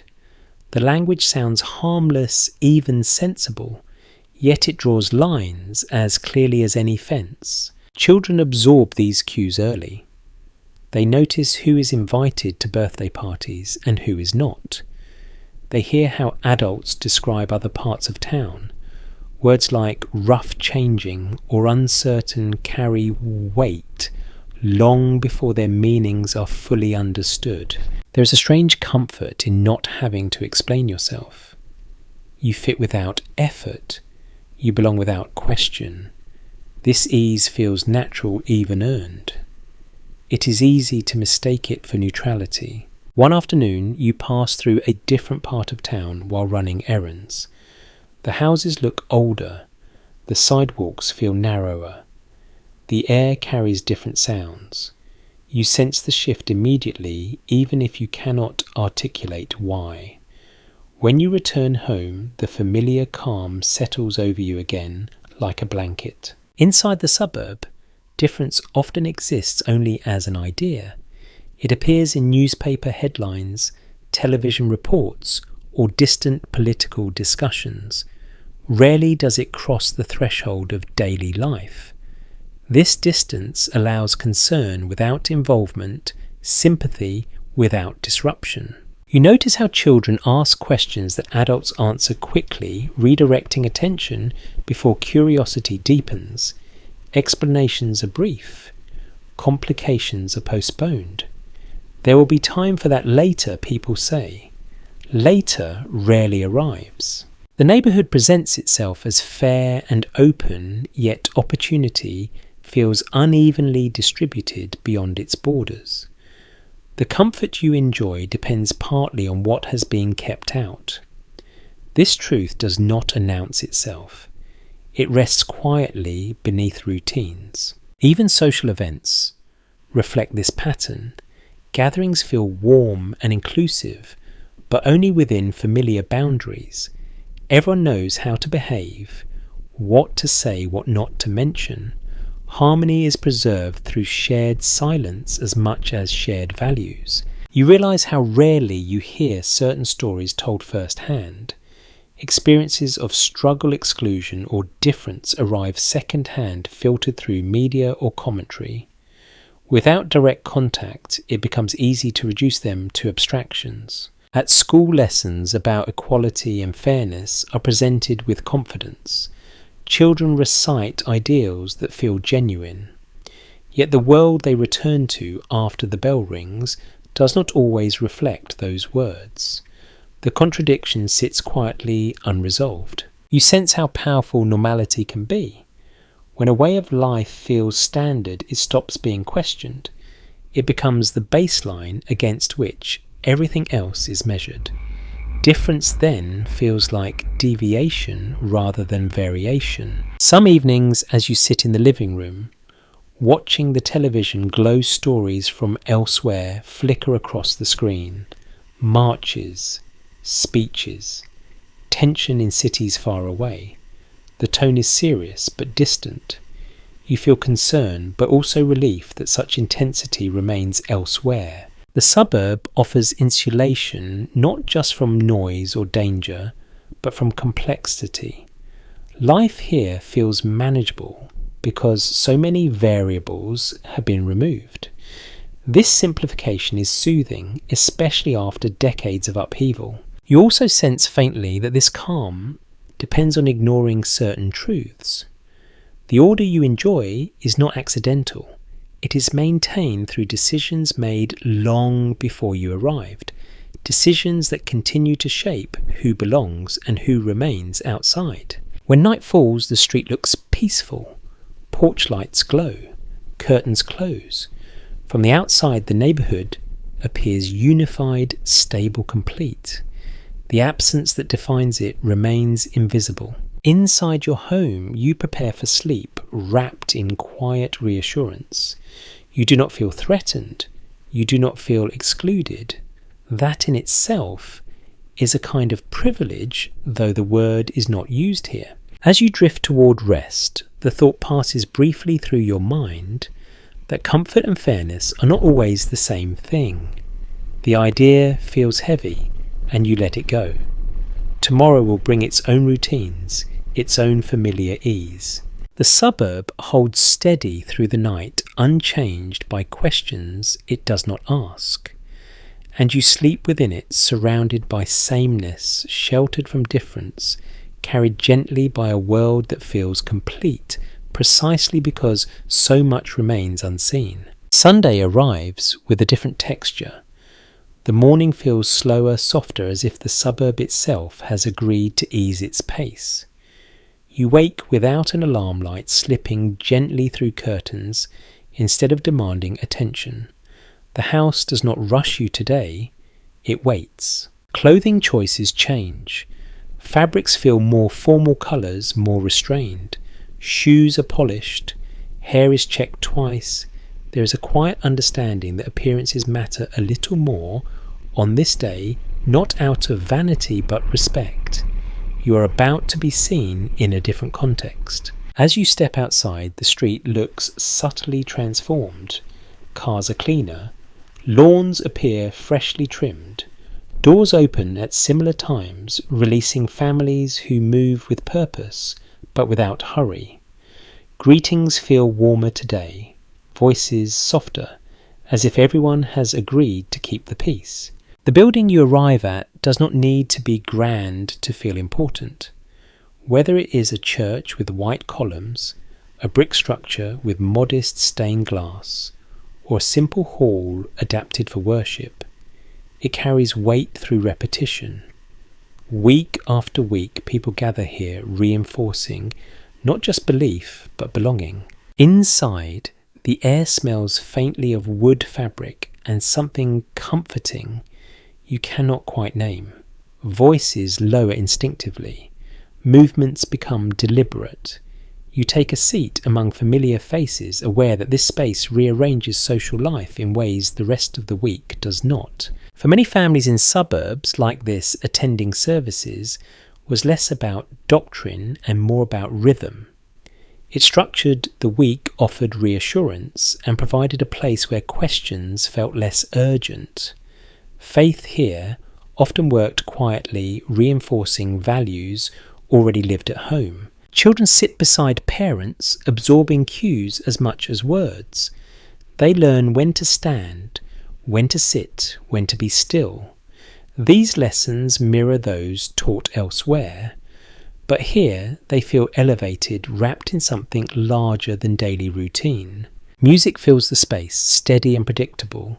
Hymns or prayers unfold at familiar moments. The repetition feels grounding. You do not need to think ahead.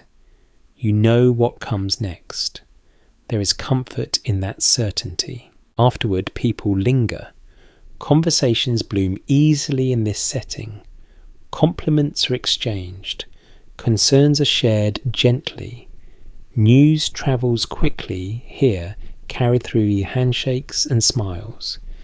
This is where support becomes visible, where illness, loss, or celebration is acknowledged publicly. One subtle feature of these gatherings is how they reinforce social order without appearing to do so. Leadership is clear. Roles are established. Behaviour is guided through example rather than enforcement. You know how to act because everyone around you does too. Outside again, the suburb resumes its gentle hum. Families return home together. Lunch is prepared. The afternoon stretches wide and unstructured. This pause in the week feels earned, protected. Sunday afternoons often carry a unique stillness. Stores may be closed or quieter. Streets remain calm. Children play more softly.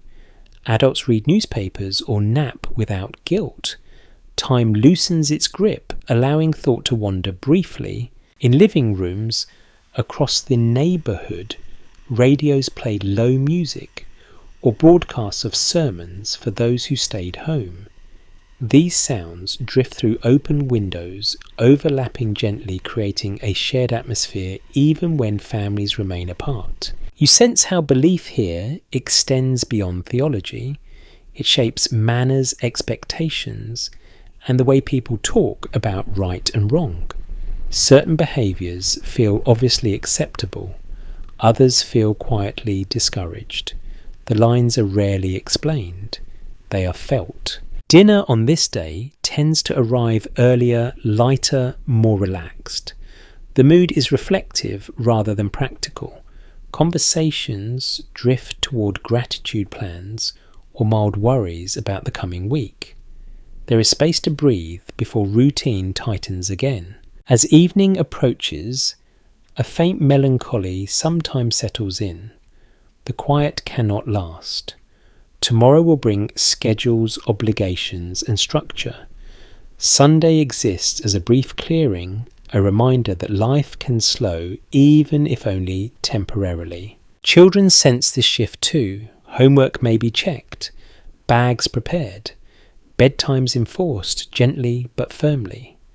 The transition back to order begins before anyone names it. You sit quietly, noticing how the day feels both restorative and instructive. Rest is allowed here, but only within bounds.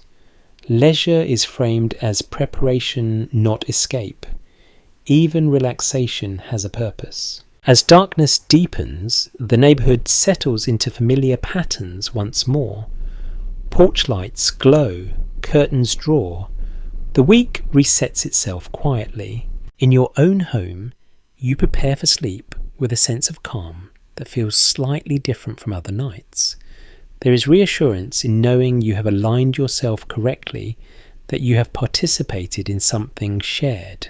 The house feels steady around you, holding the accumulated comfort of repetition. Tomorrow, expectations will return fully formed. But tonight, the rhythm softens just enough to let you rest more deeply. You lie down, listening to the quiet outside. Somewhere nearby, another family turns off a light. Another door closes. The suburb breathes evenly. As sleep approaches, the sense of belonging lingers, gentle and encompassing. You have been seen, acknowledged, folded back into the collective. For now, that is enough. Beneath the calm routines of the suburb, there is a low, constant awareness that never fully leaves you. It does not shout, it hums. You notice it in the way conversations pause when certain words are spoken, in how radios are adjusted slightly louder during news reports, in the small, careful seriousness that enters a room when global events are mentioned. Morning headlines often speak of places far away, borders, ideologies, weapons described in numbers too large to picture. You read these stories while sipping coffee, the table steady beneath your hands, the house warm and secure.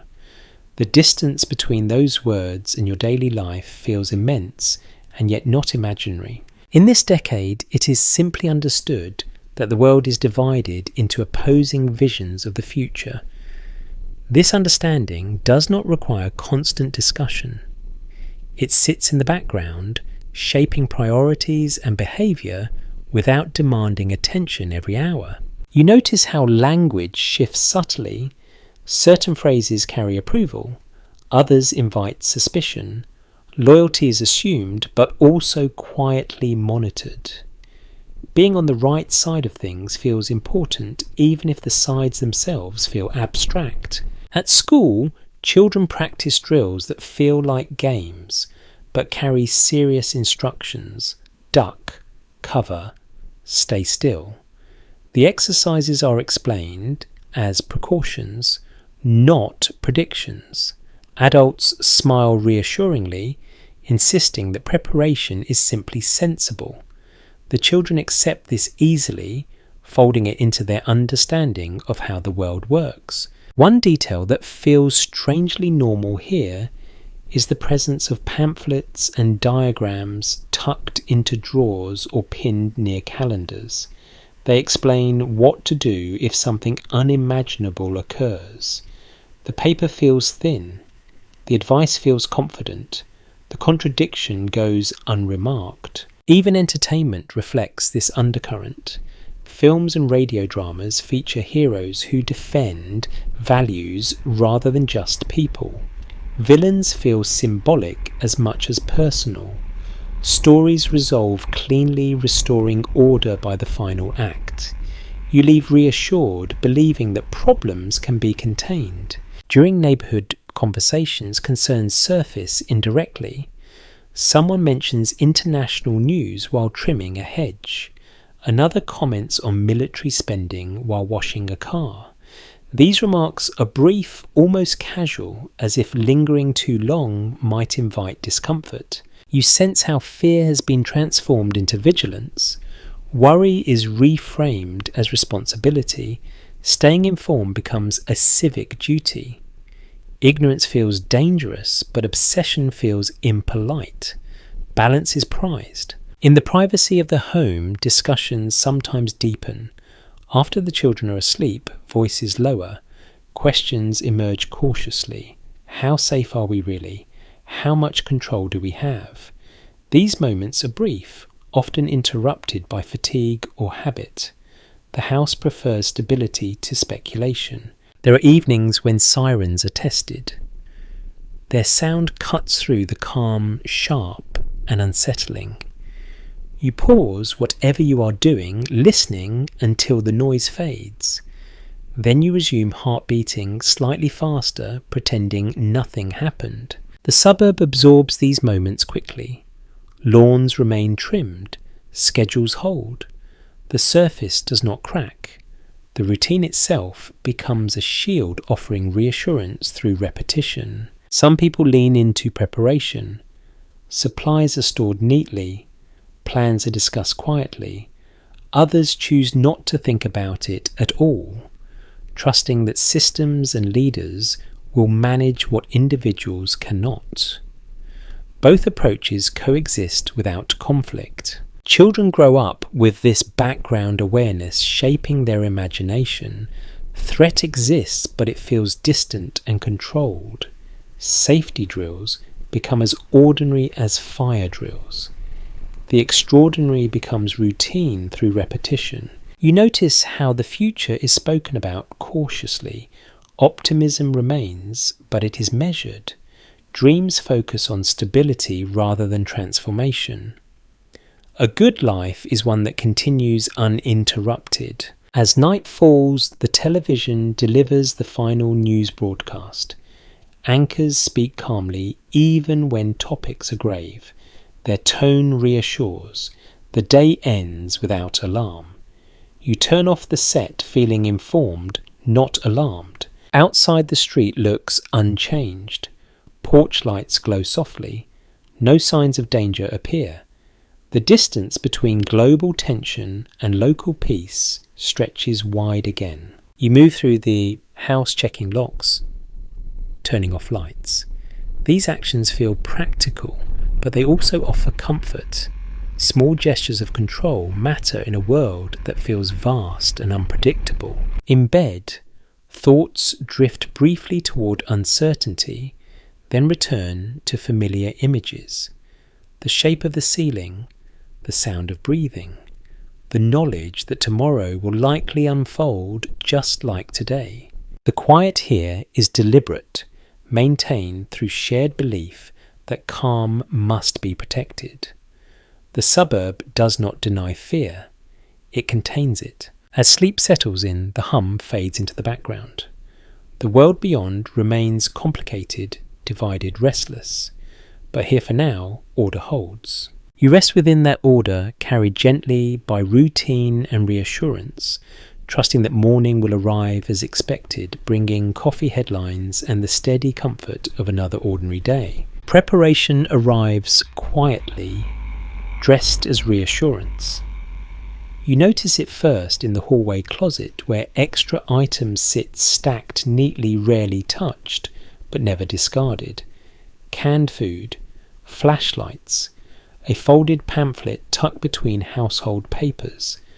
None of it feels urgent. It feels sensible, like insurance you hope never to need. Children treat drills at school with the seriousness of a game. They crouch beneath desks, hands over heads, trying not to giggle. Teachers speak calmly, almost casually, as if practicing for the unimaginable were no different from lining up for lunch. The tone matters. Calm turns fear into routine. At home, similar instructions circulate in quieter ways. Diagrams appear in magazines. Advice slips into radio segments between music and advertisements. Stay indoors. Seal windows. Wait for instructions. The language is confident, measured, designed to steady rather than alarm. You notice how these ideas settle into daily life without disrupting it. The house remains orderly. Meals are served on time. Lawns stay trimmed. Preparation does not replace routine. It lives alongside it, invisible until needed. Some evenings, conversations drift towards safety while dishes are washed or beds are made. What would we do if something happened? Where would we go? The questions are brief and theoretical. Answers are equally short. There is comfort in believing that knowing the steps is enough. Basements take on new meaning. They are cleaned out, reorganised, made ready just in case. What was once storage becomes potential shelter. The transformation feels practical, not dramatic. You tell yourself it is simply good planning. Children absorb these preparations without protest. They trust that adults know what they are doing. The idea that danger can be managed through instruction feels logical to them. They file it alongside other rules about crossing streets or turning off lights. There are moments when the contradiction surfaces. You hear laughter while sirens are tested. You see cheerful advertisements printed beside civil defence instructions. The pairing feels strange but familiar. Life continues because it must. The Suburb handles this tension well. It specialises in making serious things feel manageable. Fear is broken into steps. Anxiety becomes checklists. Large threats shrink when translated into small actions. In the privacy of night, thoughts sometimes wander further. What if plans fail? What if instructions arrive too late? These questions linger briefly, then fade. Fatigue wins. Tomorrow still requires attention. You notice how rarely people discuss the emotional weight of these preparations. There is little space for dread. The culture favours competence over vulnerability. Feeling prepared is valued more than feeling safe. Overtime readiness becomes background noise. You know where the flashlight is. You know which room offers the most protection. You do not think about these facts often, but they are there resting quietly in memory. Children grow older with this awareness folded into their understanding of the world. Safety is something you practice. Danger is something you manage. The idea that some things cannot be controlled remains distant. On calm nights, when the street lies still and the sky looks endless, it is easy to forget why the preparations exist at all. The neighbourhood feels invulnerable. The quiet feels permanent. You move through the house one last time before bed, checking doors, turning off lights. These actions feel ordinary, even comforting. Control over small things offers peace when larger forces remain abstract. As you lie down, the weight of preparedness settles into something softer. Not fear, not confidence, just awareness. The knowledge that the world is complicated and that you have been given instructions for surviving it. Sleep arrives gently, smoothing the edges of thought. Tomorrow will bring the same routines, the same calm. The preparations will remain unseen, but present, waiting patiently in closets and basements just in case. For now the suburb rests. The systems hold. And you drift into sleep, wrapped in the careful balance between vigilance and denial that defines this quiet, orderly life. You begin to notice a new kind of energy moving through the neighbourhood, subtle, at first almost easy to miss. It arrives in the way music drifts from bedroom windows a little louder than before, in the way hairstyles shift, skirts shorten, slightly jackets are worn differently. Nothing is announced. Change rarely is. Teenagers occupy a strange space here. No longer children, not yet adults, they move through the suburb with growing awareness of its limits. They know the rules well enough to bend them.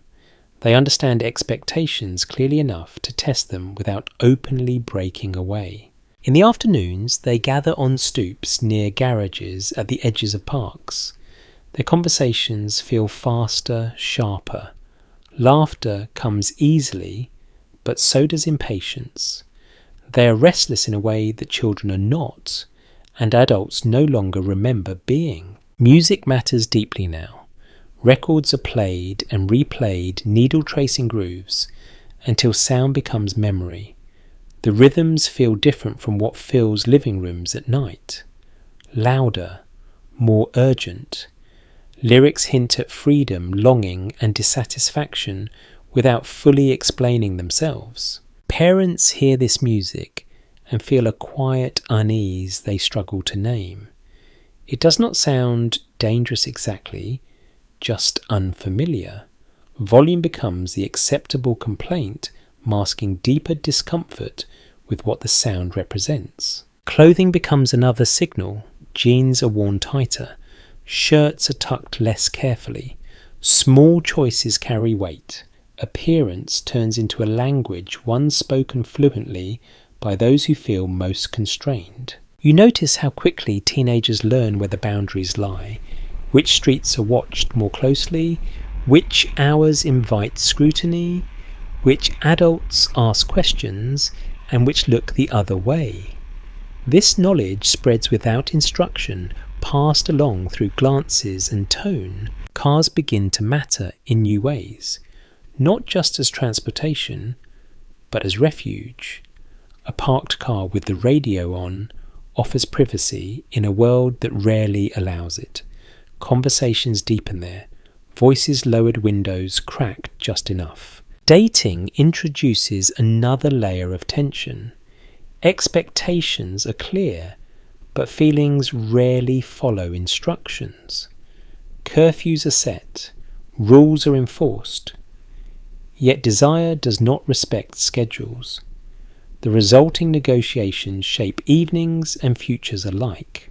You sense how adults respond with a mix of nostalgia and concern. They remember being young, but not feeling this watched. They want to protect, but also control. The line between the two blurs easily. Schools become sites of subtle resistance. Notes are passed. Rules are questioned. Authority is tested in small ways that feel thrilling rather than dangerous.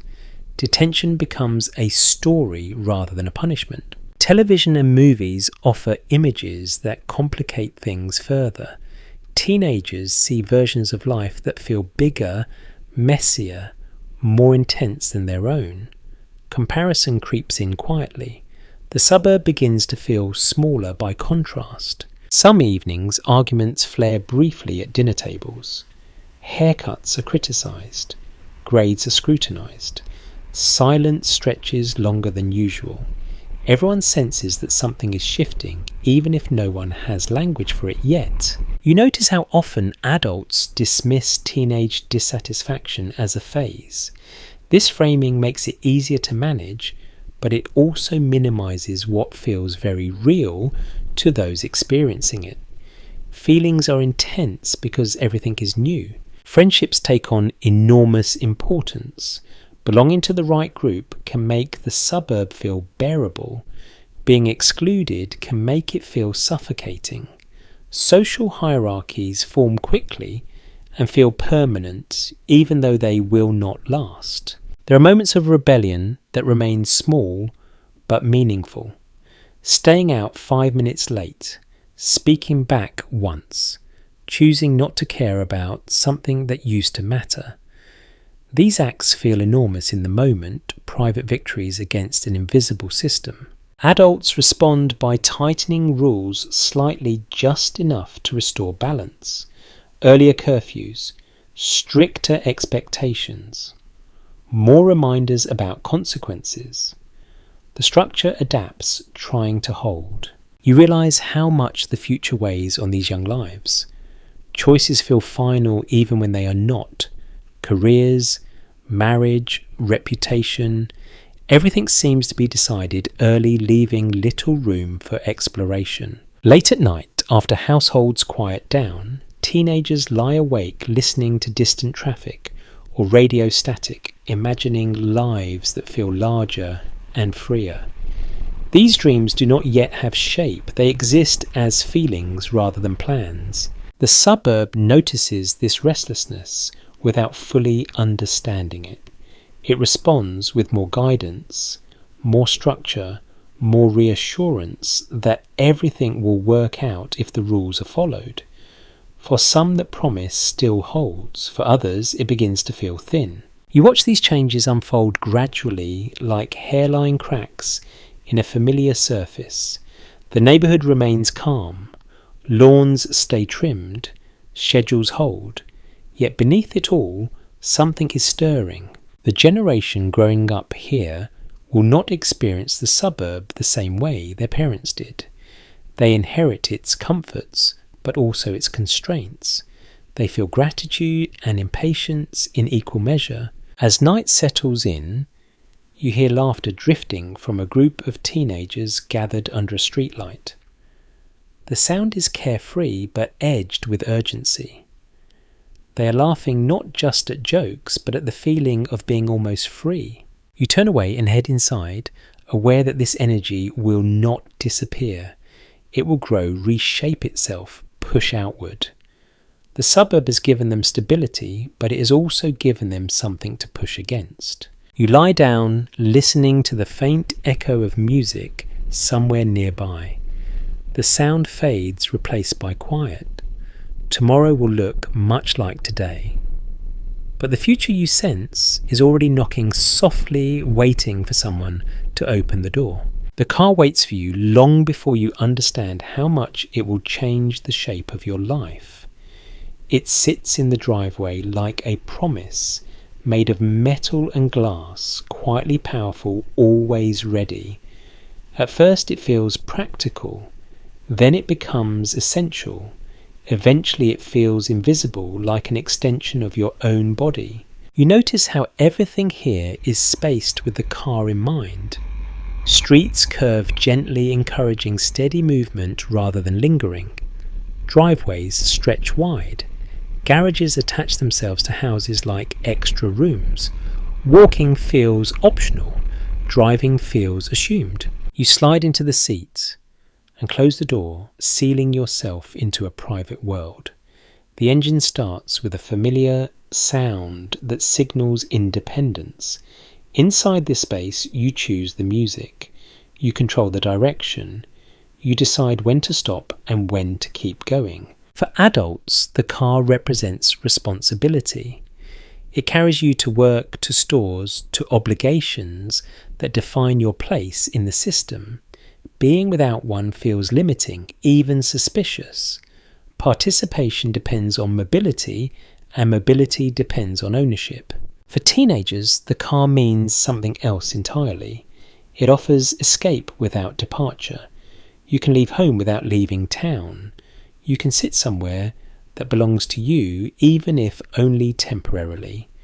Conversations become more honest when walls disappear and windows roll halfway down. You begin to see how the car reshapes social life. Invitations are extended based on access. Who can drive? Who needs a ride? Who gets dropped off first? These small decisions carry weight, quietly organising friendships and power. The radio plays constantly. News, music, advertisements. Sound fills the space, keeping silence at bay. Long drives feel shorter when voices accompany you. The car becomes a moving living room, except here attention drifts outward rather than inward. Gas stations dot the edges of town, their lights glowing at night like small islands. Stopping there feels routine, almost comforting. You step out briefly, smell fuel in the air, then return to the enclosed calm of the car. The ritual marks time as clearly as meals or sleep. Children learn the geography of the suburb from the back seat. They memorize routes by landmarks rather than names. The corner with the tall sign, the house with the unusual fence. The world unfolds through windows, always slightly distant. As reliance grows, so does isolation. You travel more often, yet interact less. Errands become solitary journeys. Encounters are brief and transactional. The car protects you from weather, from noise, from unexpected conversation. Parking lots replace gathering spaces. They are wide, anonymous, designed for efficiency rather than comfort. You pass others without acknowledgement, each of you enclosed in your own metal shell, moving according to painted lines and unspoken rules. At night, headlights stream along roads like quiet processions. You feel connected to something larger, even though you rarely speak to the people beside you. Movement itself creates a sense of belonging. You notice how rarely people walk after dark. Streets empty quickly once cars return home. The suburb becomes still as if it is powered down for the night. Without engines, the space feels incomplete. There are moments when the car feels burdensome. Repairs cost money.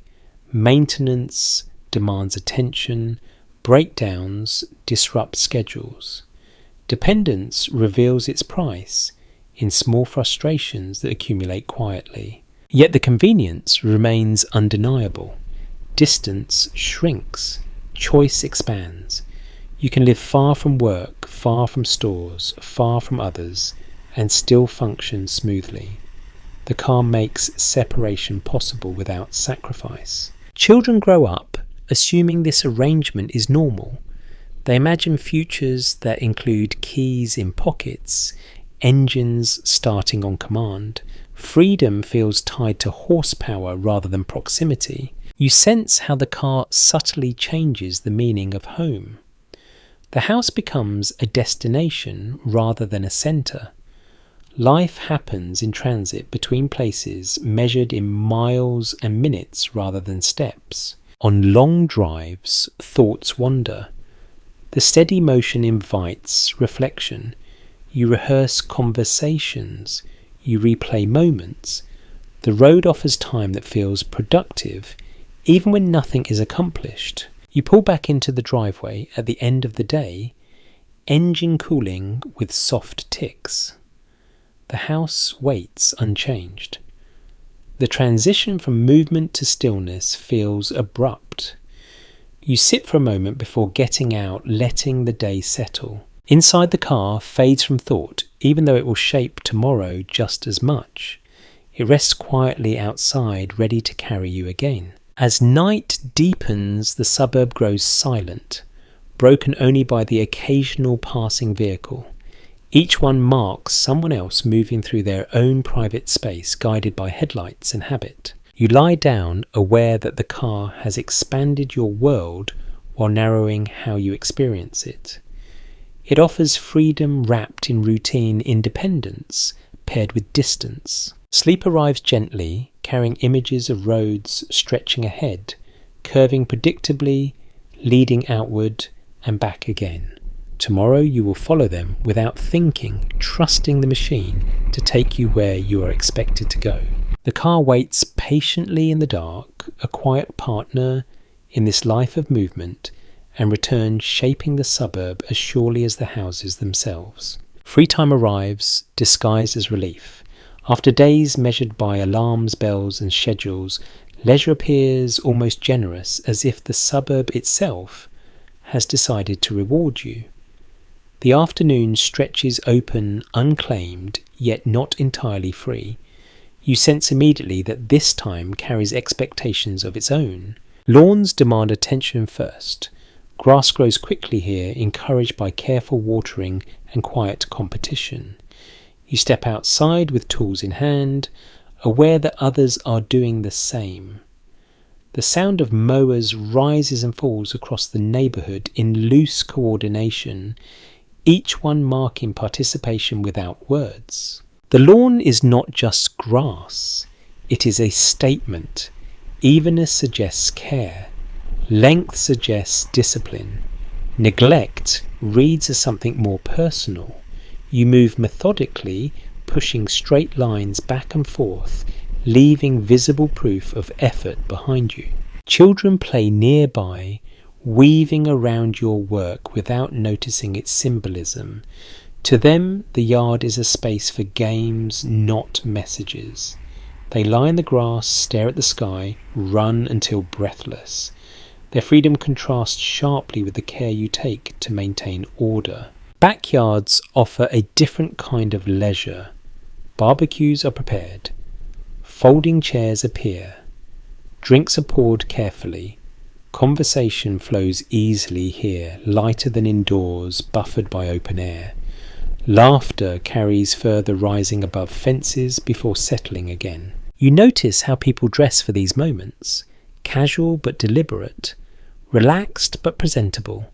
Leisure here is performed gently, ensuring that enjoyment never slips into excess. Being seen matters even when pretending not to care. Games become popular. Lawn darts, catch, simple competitions that reward coordination and fairness. Rules are followed. Arguments resolve quickly. Winning feels pleasant, but not essential. Participation itself is the point. There is a shared understanding that free time should look wholesome. Activities that suggest idleness or isolation feel slightly out of place.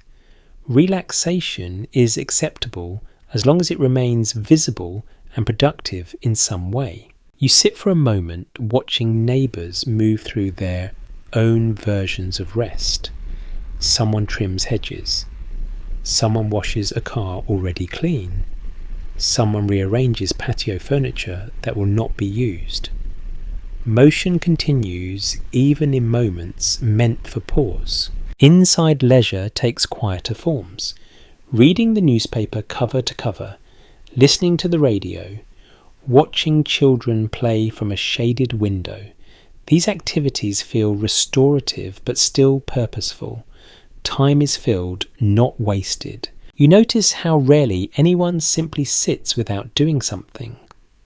Stillness feels uncomfortable when it lasts too long. Movement reassures. Activity signals engagement with life. Meals during these hours feel informal but planned. Sandwiches arranged neatly. Drinks served cold. The simplicity suggests ease, yet preparation remains careful. Hospitality does not loosen its standards just because the setting has changed. There is pride in hosting even casually. Offering food and space affirms belonging. Refusing feels awkward, as if stepping outside an unspoken contract. You accept invitations readily, even when tired, knowing participation maintains harmony. As the afternoon shifts toward evening, energy softens. Shadows lengthen. Conversations slow. Children grow quieter. The suburb exhales, gradually easing back towards a routine. You feel the subtle pressure to have enjoyed yourself. Leisure is successful when it appears effortless. Complaining about exhaustion feels inappropriate after a day labelled as free. Later, as you sit inside again, you reflect on how structured this relaxation feels. Time off is not empty. It is guided, shaped by shared ideas about what rest should look like. The lawn outside rests now trimmed and orderly. It reflects the care taken the hours spent. Tomorrow it will begin growing again quietly, insisting on attention. You realise that even leisure here reinforces connection. Lawns align. Activities mirror one another. Relaxation becomes another form of participation. As night approaches, porch lights come on. People retreat indoors, satisfied that the day has been spent correctly. The neighbourhood looks calm, complete. You prepare for sleep with a mild sense of accomplishment, even though nothing urgent was achieved. Rest has been performed, witnessed and validated. Lying down, you feel the day settle into memory. Free time has passed, full yet restrained, generous yet guided. Outside, the lawns lie dark and even. The suburb rests confident that tomorrow will bring new tasks, new routines, and eventually another carefully shaped moment of leisure. You close your eyes, letting the quiet hold you. Rest comes not from escape, but from knowing you have fulfilled the unspoken expectations of calm order and visible contentment that define life here. You begin to notice how often smiles appear on cue. They arrive quickly, reliably, smoothing over pauses and redirecting conversation before it can settle anywhere uncomfortable. The smiles feel sincere, practiced, and slightly protective, like shutters drawn against weather that might change without warning. Emotional balance is treated here as a skill, something you maintain through effort rather than examine through reflection. Feeling good is less important than appearing steady. The difference matters. You learn it early, watching how people respond to visible distress with polite concern, followed by swift redirection. Fatigue shows up in acceptable forms. Being tired from work earns sympathy. Being overwhelmed invites advice about better organisation. Lingering sadness, however, sits awkwardly. It does not fit the rhythm. When it appears, people grow quiet, uncertain how long to acknowledge it. You notice how language adapts. Someone is not anxious, they are high-strung. Someone is not depressed, they are having a rough patch. The words soften experience, making it easier to manage socially, even if the feeling itself remains heavy. Inside the home, pressure accumulates quietly.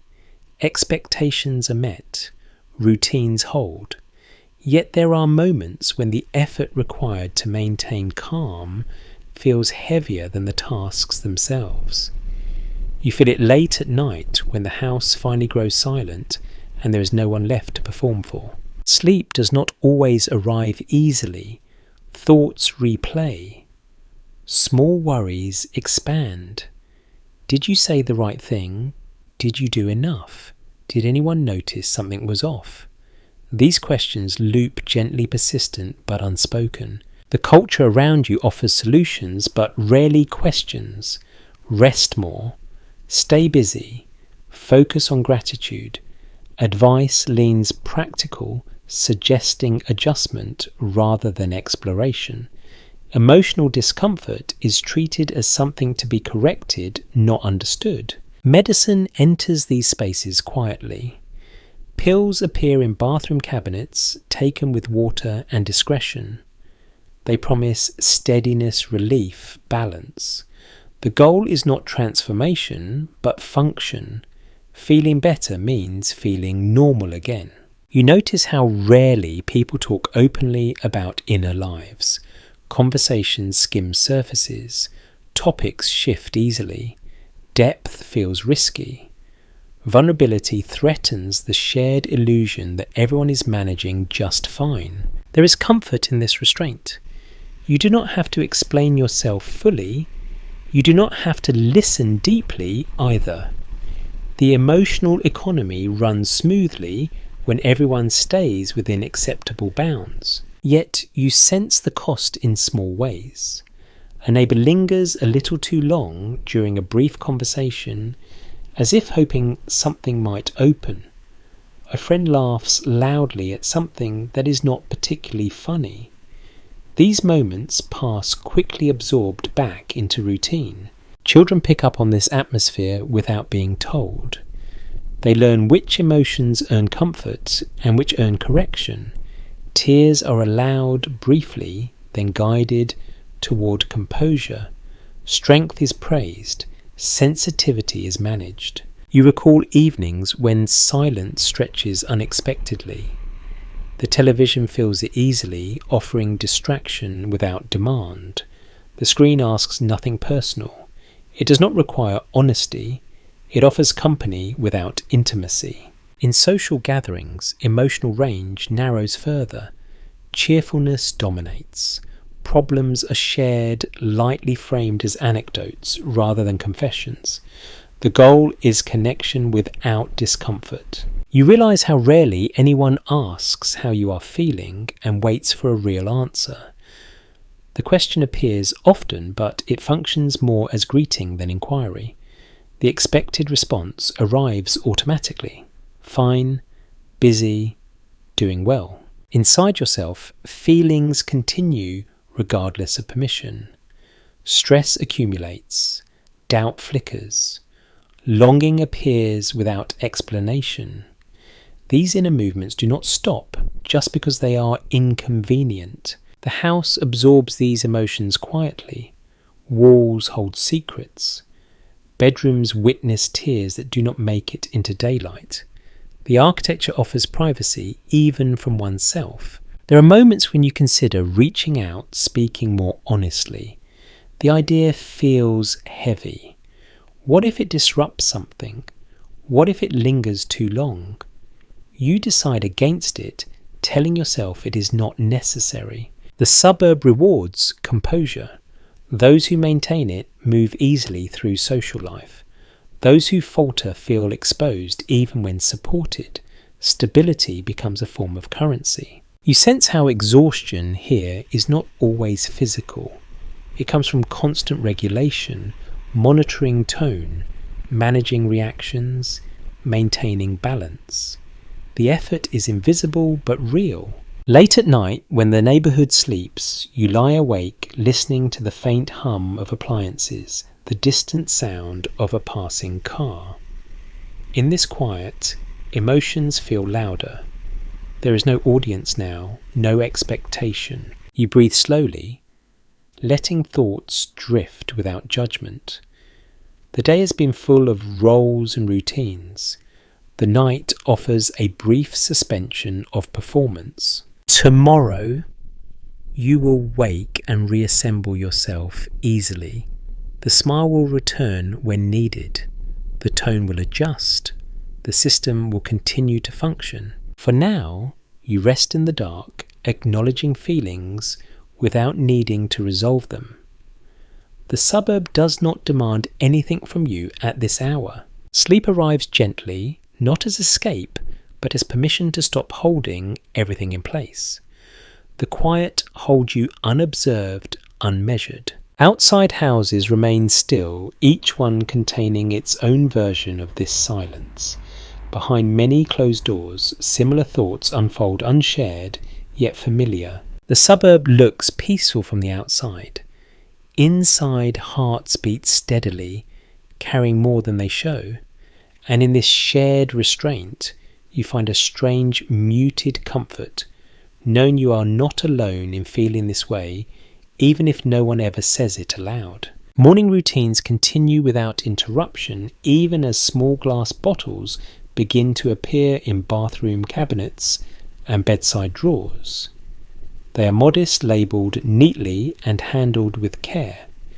Taken at the right time with the right amount of water, they promise steadiness. Not joy, not excitement, just balance. You notice how easily medicine blends into daily life here. It arrives not as a dramatic intervention, but as maintenance. Something you do quietly, like brushing your teeth or locking the door.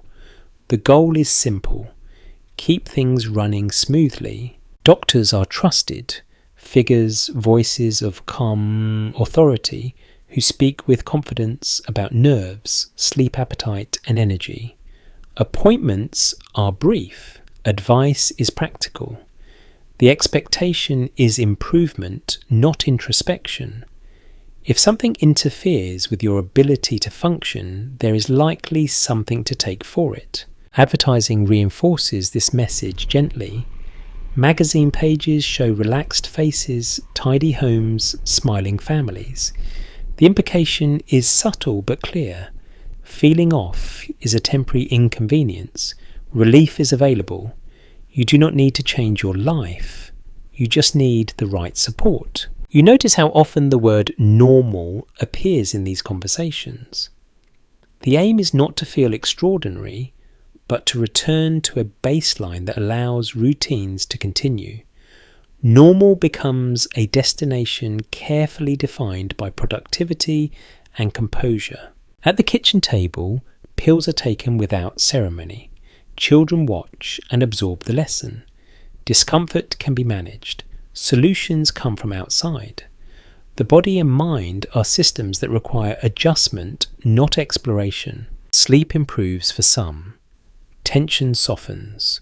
Moods stabilize. The relief feels genuine, even welcome. You move through the day with fewer sharp edges, more tolerance for small frustrations. The house benefits from this calm. So does everyone in it. Yet there are moments when you feel slightly distant from yourself. Emotions flatten, reactions soften. The highs and lows smooth into a narrow range that feels safe but also muted.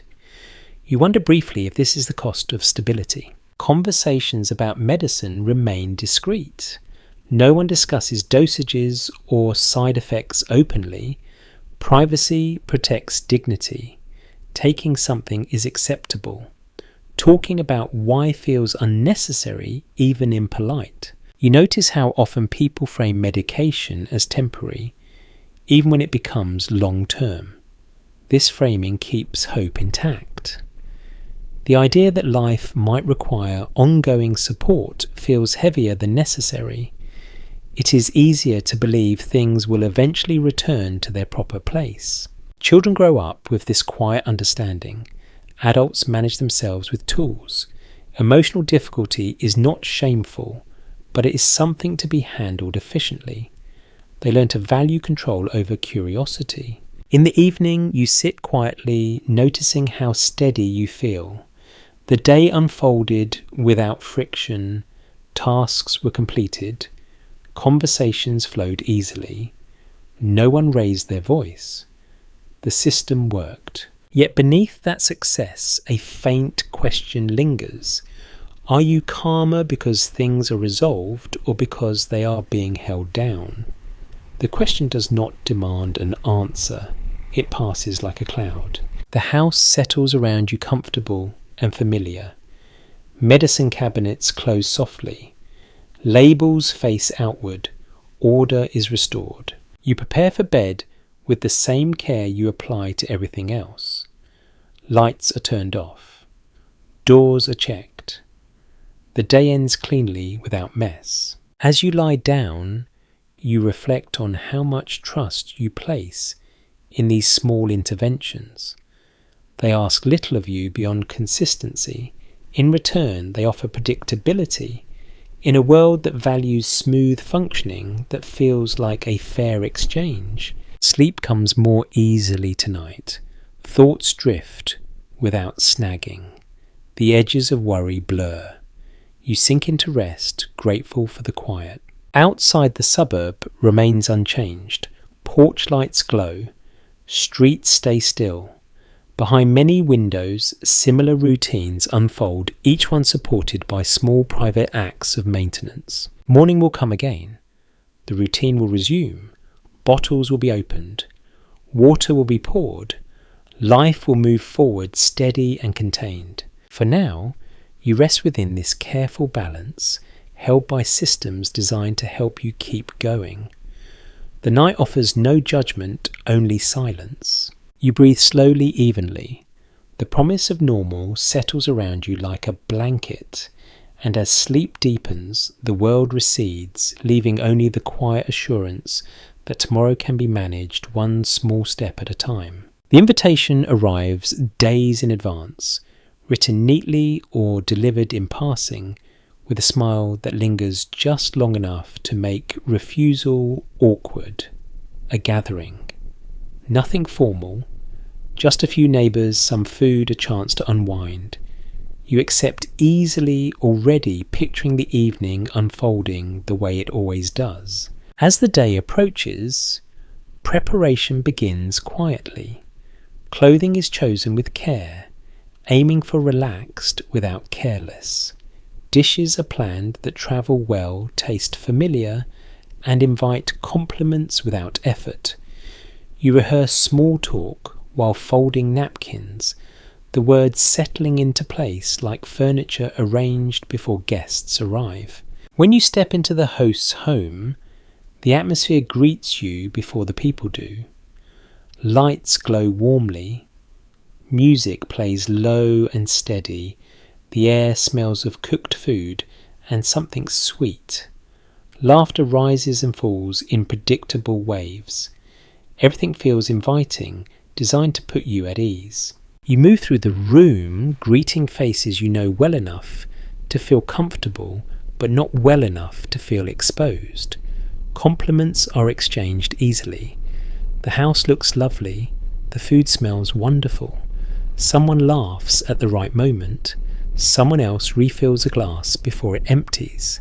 Conversation circles familiar ground. work anecdotes, school updates, mild complaints framed as humour. The tone remains light, carefully balanced. When a topic edges toward discomfort, someone redirects smoothly, offering a new question or a joke that lands just in time. You notice how skillfully people manage this flow. Years of practice show in the ease with which awkwardness is avoided. No one wants the evening to stall or deepen too far. The goal is comfort, not confession. Children weave through the gathering, appearing briefly before disappearing again. They carry plates, laughter, half-heard stories. Adults watch them fondly, reassured by the sight of youth thriving within familiar boundaries. As the evening unfolds, drinks loosen shoulders and voices. Stories grow slightly longer. Laughter becomes louder, then settles again. Still, certain lines remain uncrossed. Complaints stay surface level. Emotions remain polished. You sense moments where someone almost says more. A pause stretches. A glance flickers. Then the moment passes, smoothed over by another refill, another comment about the weather, or a shared memory. The house feels full, but not crowded. Space is managed carefully. People stand rather than sit for too long, keeping energy moving. Stillness might invite introspection, and introspection might disrupt the mood. At the table, food is praised generously. Recipes are requested. Familiar dishes carry comfort. No one experiments too boldly.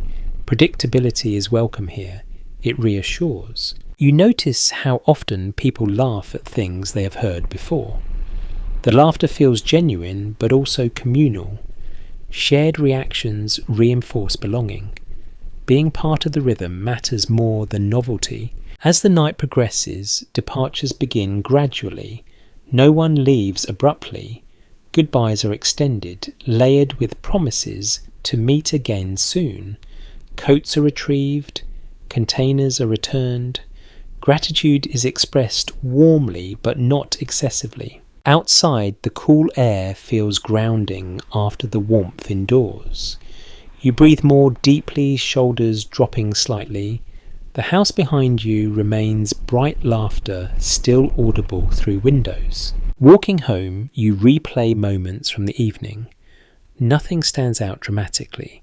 No conflict, no revelation. The success of the gathering lies in its smoothness. Everyone left feeling included, untroubled. Inside your own home, the quiet feels heavier for a moment, then settles. Shoes are removed. Lights are dimmed.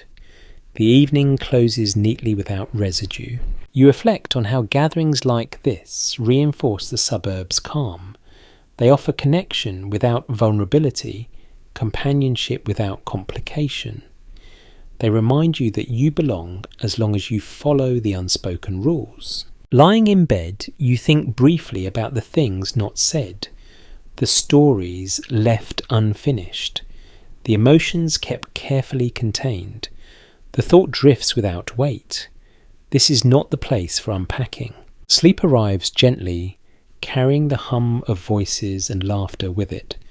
The night feels complete, the day resolved. Tomorrow the neighbourhood will return to its usual rhythm. Lawns will be trimmed. Cars will depart and return. Smiles will appear on cue. For now, the memory of the gathering settles into the background. Another example of how life here stays pleasant, orderly, and just shallow enough to remain safe. You rest within that safety, letting the quiet close around you, knowing that when the next invitation comes, you will accept it just as easily, ready to play your part once again. The questions arrive softly, almost politely. They do not announce themselves as rebellion or dissatisfaction. They sound more like curiosity, like a gentle tapping. You might ignore if you are busy enough. You notice them in pauses, in moments when the house is quiet, and no one needs anything from you right away. It happens while folding laundry hands, moving automatically, as thoughts wander elsewhere, or while washing dishes, watching reflections ripple across warm water. The routine continues, but your attention drifts. You begin to wonder not what you are doing wrong, but what else might exist beyond this carefully arranged life. The suburb does not encourage these thoughts, but it does not forbid them either. It simply leaves little room for them to grow. Days are full, needs are constant, satisfaction is expected. Questioning feels indulgent, like lingering too long in front of a mirror. You notice the feeling first as restlessness rather than dissatisfaction. Everything is fine, and yet something feels unfinished. You have done what was asked. You have built what was promised. The comfort is real. So why does the quiet sometimes feel heavy rather than peaceful? Magazines offer guidance that feels close to answers without quite touching them. Articles suggest new recipes, better organisation, brighter smiles. Fulfillment is framed as efficiency. If you manage the household well enough, happiness will follow. You try. You succeed. The feeling remains. Conversations with other women begin to shift subtly. Complaints about chores turn into jokes about boredom. Laughter carries a sharper edge. Someone mentions feeling tired in a way that does not resolve with sleep. Another admits she reads late into the night, not because she cannot rest, but because it is the only time that feels like her own. These moments are brief, often interrupted by children calling or husbands arriving home. The questions retreat quickly, tucked away like letters never sent. Still once noticed, they are hard to forget. Education lingers in memory for some. A class once taken, a subject once loved. Books read before life became organised around other people's needs. The past feels both distant and vivid, like a room you can picture but no longer enter. You catch yourself imagining alternatives without clear shape, working somewhere else, learning something new, travelling without a detailed plan. These thoughts feel disloyal to the life you have built, and you push them aside gently, telling yourself they are unrealistic. The house responds to your effort by remaining orderly and calm. It rewards attention, floors shine, meals succeed, compliments arrive. On the outside, everything confirms that this life works. Inside, the questions change tone. They become quieter, more persistent. Is this all there is? Is comfort the same as fulfillment? The questions do not demand immediate answers. They simply remain. Children grow more independent, and the house begins to feel larger, emptier during the day. Time stretches in unexpected ways. Tasks once rushed now finish early. You find yourself sitting still more often, unsure what to do with the extra space. Some women fill it with volunteer work committees, community projects.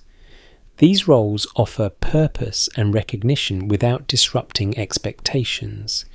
Others return to school quietly, taking classes at night, telling few people at first. The steps are small, careful. There is excitement in these changes, but also fear.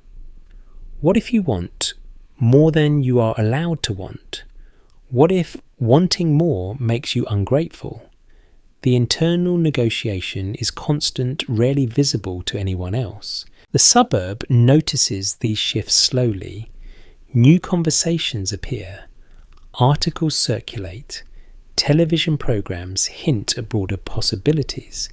The tone remains cautious, but the door cracks open slightly. At gatherings, you hear women speak with new confidence about ideas rather than tasks. The change is subtle, but unmistakable. Language expands. Interests widen. The air feels charged, though nothing dramatic happens. You feel the tension between loyalty and curiosity pull gently at you. You love your family, You value the life you have built.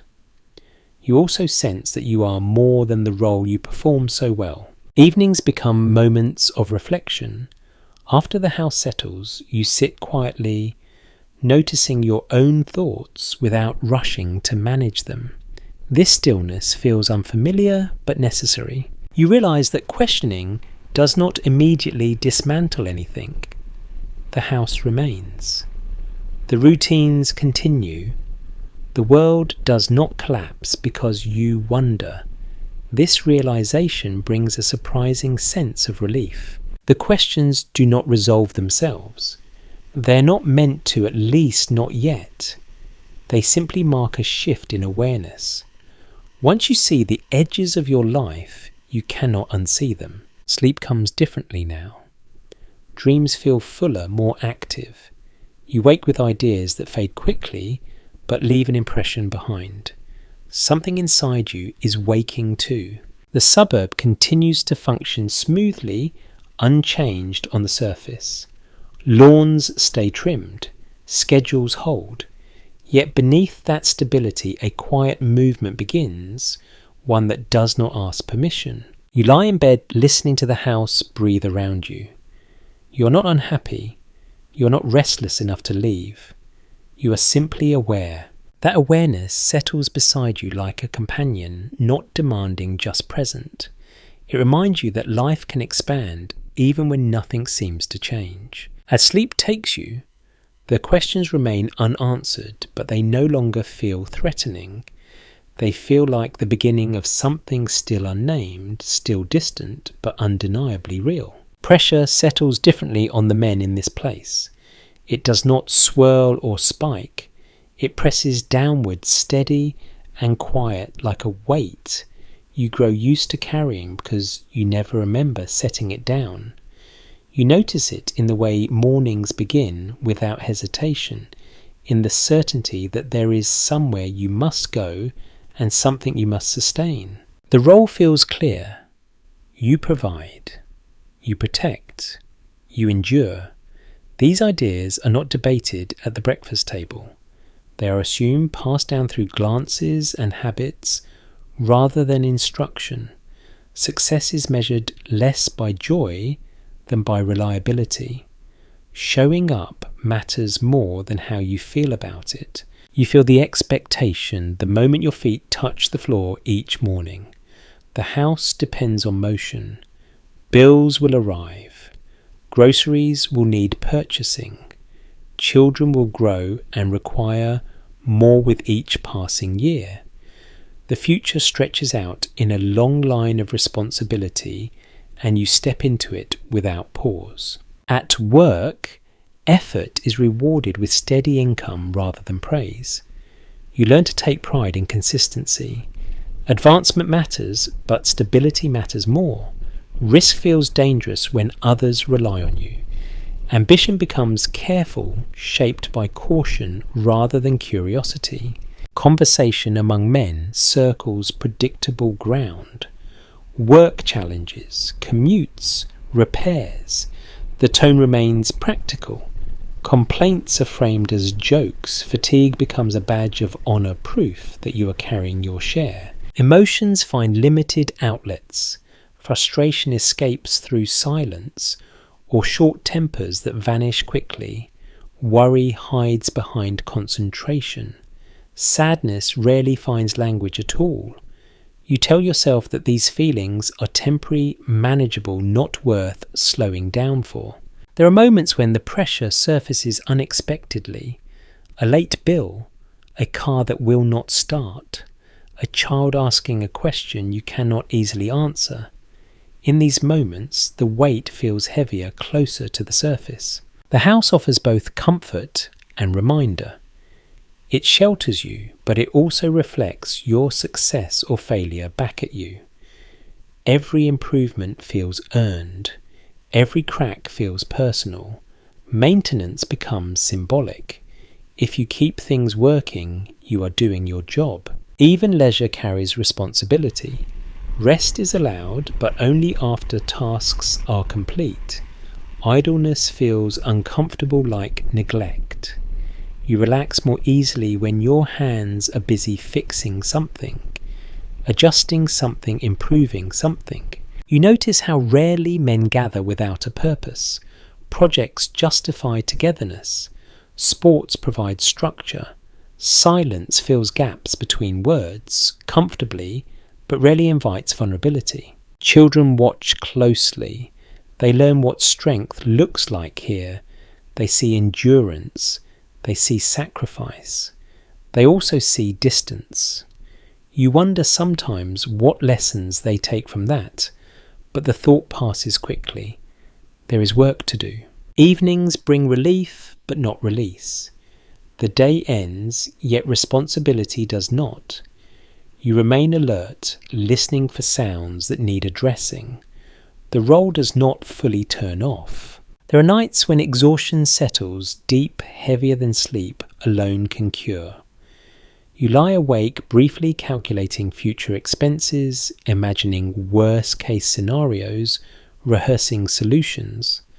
These thoughts feel practical rather than anxious, even when they steal rest. You rarely speak about these worries, not because you do not trust others, but because naming them feels unnecessary.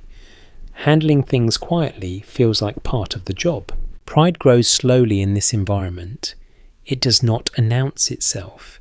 It accumulates through years of steady effort, through roofs that hold, through meals that appear, through children who feel safe. At the same time, something tightens. The space for self narrows as roles solidify. Interests fade. Curiosity dims. You tell yourself that this is maturity, that wanting less means needing less. On rare evenings when the house is silent and the television hums softly, thoughts drift toward paths not taken. Careers imagined. Skills left unexplored. These reflections feel indulgent, even disloyal. You push them aside gently. The suburb rewards this restraint. Stability is visible. Approval is subtle but present.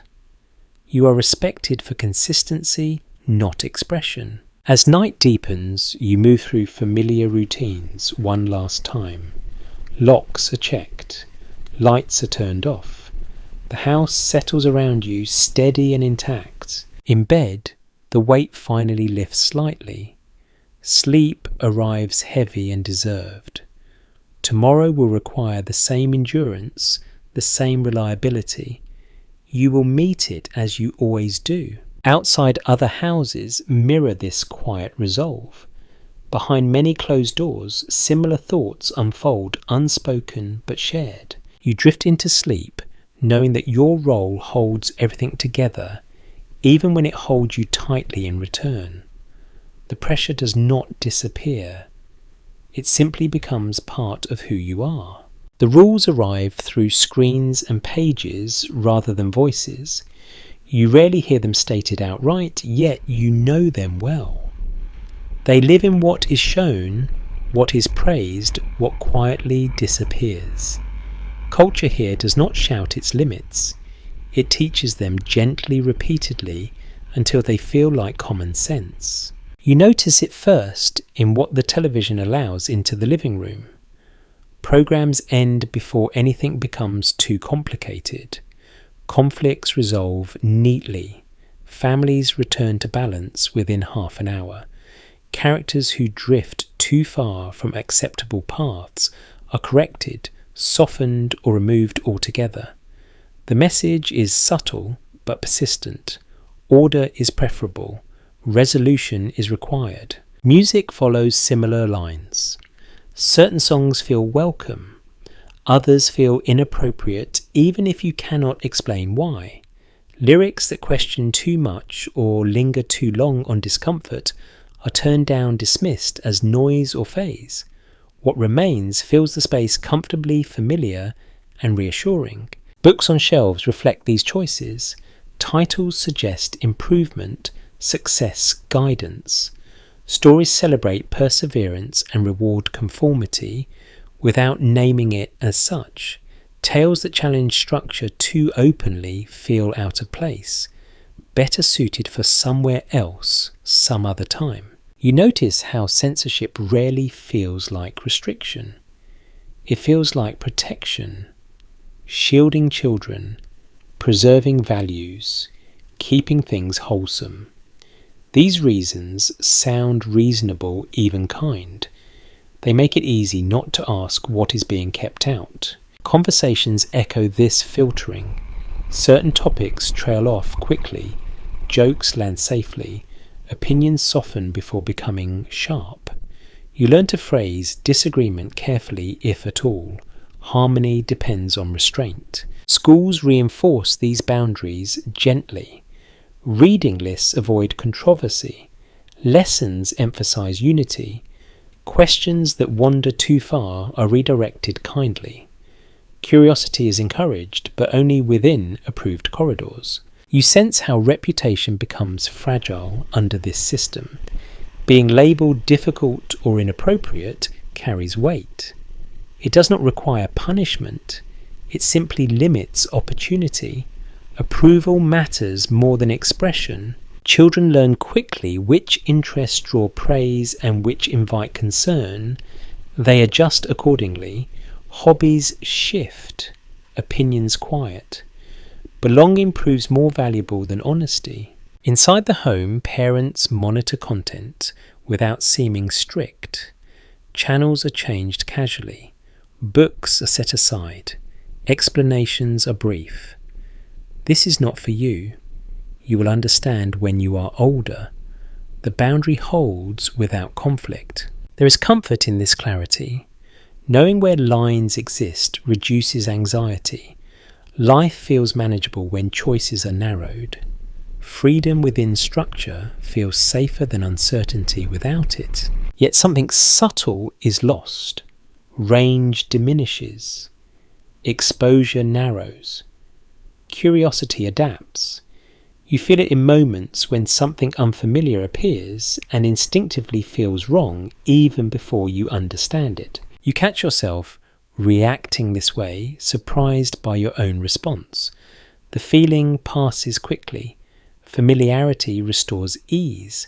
The system works. Even humour follows rules. Sarcasm is mild. Irony stays gentle.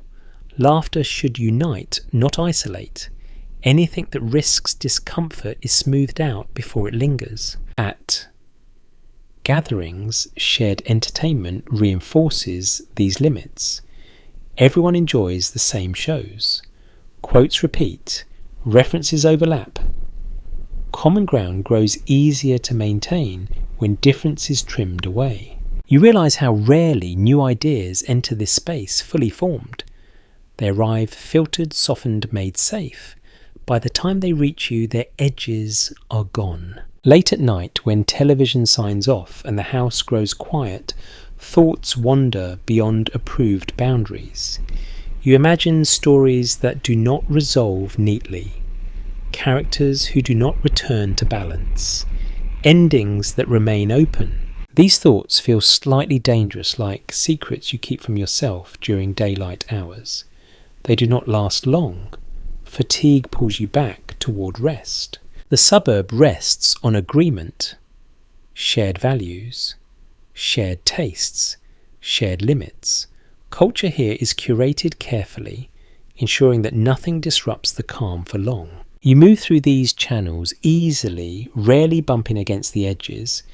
The system rewards this ease with belonging and peace. As you prepare for sleep, you think briefly about how much of your inner life remains unexpressed. The thought feels distant, almost abstract. Tomorrow will require your attention elsewhere. You turn off the light and let the quiet settle. The approved world waits patiently for morning, ready to resume its gentle guidance. Sleep comes softly, carrying familiar images and comfortable endings. Outside televisions across the neighbourhood fade to black one by one, leaving behind a silence shaped by everything that has already been decided for you. Sometimes a house empties without ceremony. You notice it first in small disruptions to routine rather than announcements. A car that no longer appears in the driveway, curtains left open too long, mail gathering where it usually does not. The absence arrives quietly slipping into the neighbourhood before anyone names it. At first, people assume timing issues. A vacation, a visit to relatives. These explanations feel comfortable and require no further attention. The suburb prefers answers that do not ripple outward. Days pass and the signs accumulate. The lawn grows uneven. Trash bins remain out longer than usual. Lights stay dark at night. The house begins to stand out not because it is loud or damaged, but because it breaks the rhythm. You hear about it indirectly. A neighbour mentions it while watering plants. Someone else asks if you have seen them recently. The tone remains casual, but curiosity sharpens slightly. Stories begin to form in fragments, never complete. No one knocks on the door. That would feel intrusive. Privacy holds even in absence. Instead, people watch from a distance, gathering clues without confrontation. Speculation fills the gap where information should be. A job opportunity elsewhere, family trouble, illness, financial strain. Each theory reflects something quietly feared, something no one wants to admit could happen here. Children notice too. They ask why the house is empty. Adults offer vague answers. They moved away. They had to leave. The explanation satisfies without revealing anything useful. You realise how rare departure is in this place. The suburb is built around staying. Homes are meant to be permanent. Leaving disrupts the promise that life here unfolds predictably. When new families arrive, they are welcomed quickly, smoothing the break. Fresh curtains appear. Lawns are trimmed again. The house returns to function. The gap closes. Yet the memory of the departure lingers. You remember the sound of the car starting each morning, the way the porch light glowed at night. These details fade slowly, leaving behind a faint unease. You sense how the neighbourhood responds by tightening slightly. Lawns look sharper. Greetings feel more deliberate. Stability is reaffirmed through attention to detail. In conversation, the topic fades quickly. People prefer not to linger on stories without tidy endings. Uncertainty feels uncomfortable, especially when it appears close to home. You wonder about the reasons no one confirms. Did they want something different? Did something fail? Did the pressure become too much? The questions float briefly, then sink. The suburb teaches you not to dwell. Life continues. Schedules resume. The absence becomes background noise. At night, you glance toward the darkened house, now occupied again, or still waiting. The windows reflect streetlights without offering clues. The building holds its secrets. You notice how departures shift your own sense of belonging. If they could leave, so could anyone. The thought feels unsettling. You reassure yourself by focusing on routine. Tomorrow will look like today. That is the promise. In quiet moments, you imagine what it would be like to pack up a life built so carefully.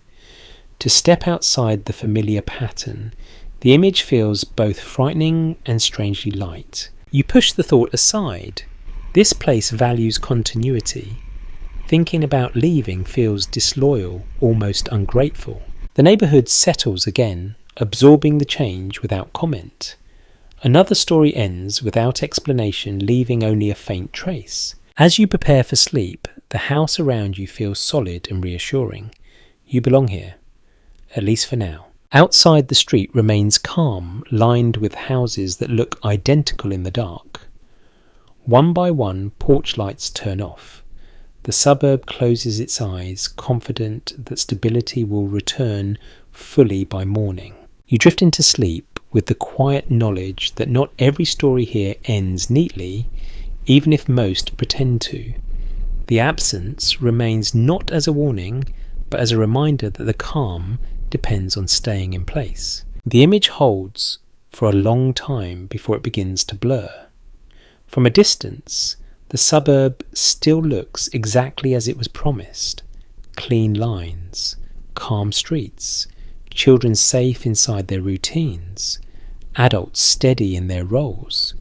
The idea of happiness feels settled here, almost architectural, built into sidewalks and schedules. You feel it when you step outside in the early evening. The air is mild.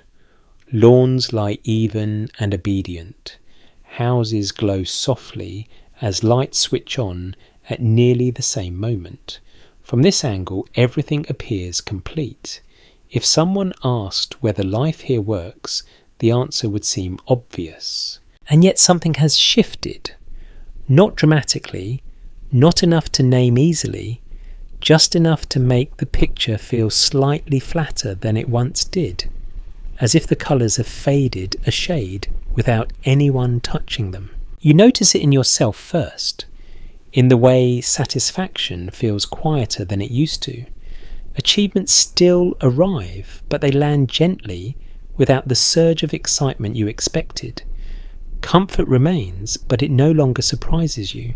It simply exists. The suburb offers everything it said it would. Safety, stability, predictability. What it does not offer as easily is momentum.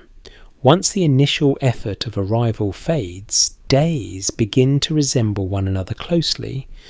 Progress becomes maintenance. Growth turns inward or stalls altogether. You walk the same routes you have walked for years now. The cracks in the pavement are familiar. The trees have grown, but in controlled ways, trimmed to fit the plan. Even nature seems to respect the design. Neighbours wave, as they always have. Conversations still happen, smiles still appear. Nothing feels broken. That is what makes the shift difficult to explain. There is no single problem to fix, no clear source of dissatisfaction to point to. Children grow taller, then quieter. Their schedules fill with obligations. Their laughter changes tone.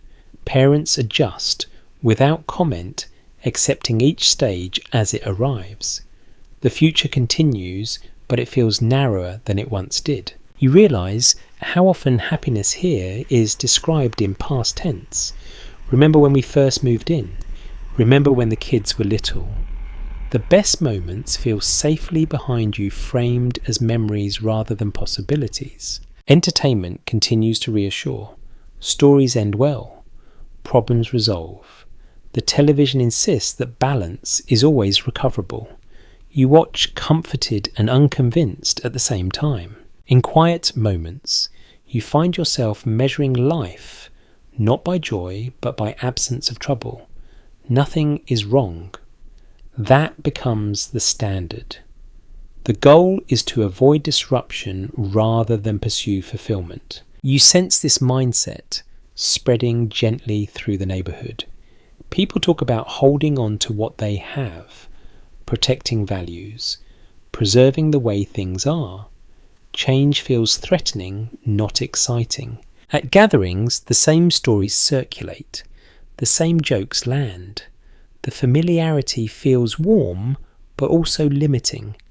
Novelty rarely enters these spaces without being softened first. You begin to understand how an ideal can become a ceiling. When a way of life is framed as the best possible outcome, wanting more feels unnecessary or even suspicious.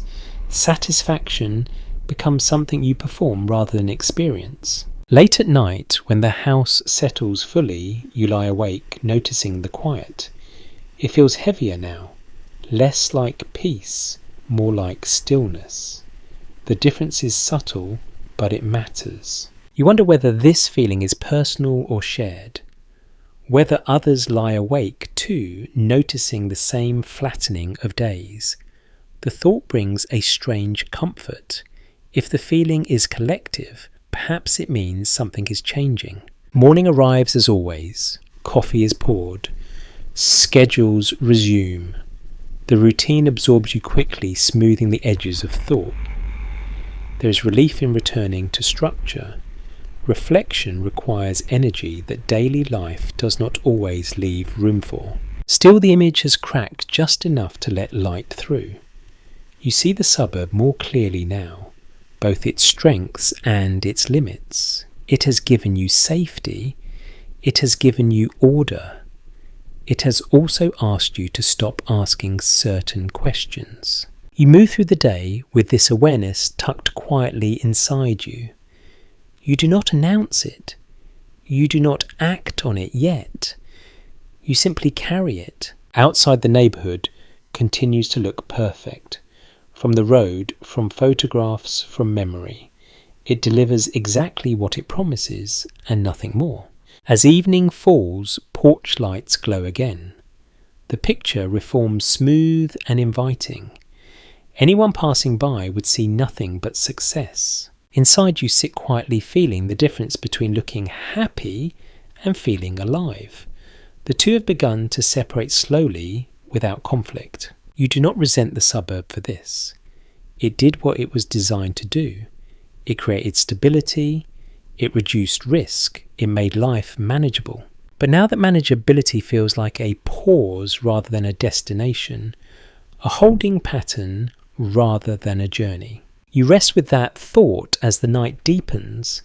There is no urgency, no panic, just awareness, steady and present. Sleep arrives, carrying the image with it. The suburb remains intact in your dreams, bright and orderly. Yet somewhere beneath that surface, movement stirs quiet but persistent. The ideal still stands. It simply no longer feels complete. Time begins to feel different now. Even though the clocks have not changed, you still wake at the same hour, move through the same rooms, follow the same paths. Yet something about the passing of days has loosened, as if the weeks are slipping past more quickly, while the years settle more heavily in your body. You notice it in the houses first. They no longer look new. Paint softens. Roofs darken slightly. Trees planted with optimism now cast real shade, their branches trimmed back just enough to remain polite. The suburb has aged, though it has done so gracefully, hiding wear behind maintenance. Your own home carries marks of living that no brochure ever showed. A scuff on the wall that never quite disappears. A drawer that sticks in humid weather. These details do not bother you. They anchor you. The house no longer feels like a symbol. It feels like a place where time has actually passed. Children are no longer the neighbourhood clock they once were. Their laughter appears less often in the streets. Bicycles lean unused against garage walls. Afternoons grow quieter. When children do appear, they move with purpose, heading somewhere rather than lingering. Schedules tighten. Activities multiply. The unstructured hours that once filled summers and weekends thin out. You hear more engines, fewer voices. Movement replaces play. The suburb adapts without complaint. You feel the shift in your own days. The future once imagined in broad strokes now arrives in specific pieces.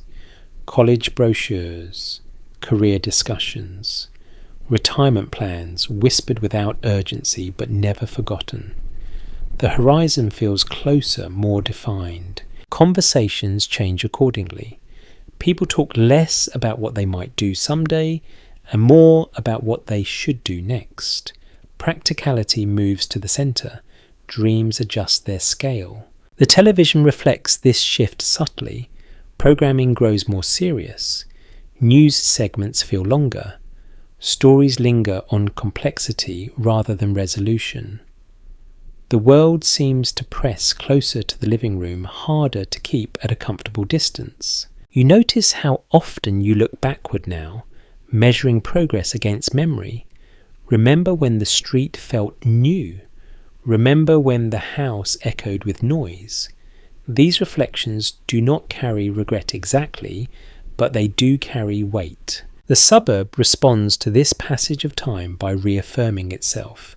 Renovations appear, additions are built, kitchens are updated.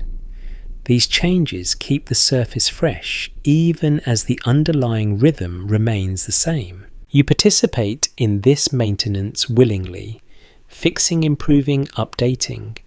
The work gives shape to time-breaking years into manageable projects.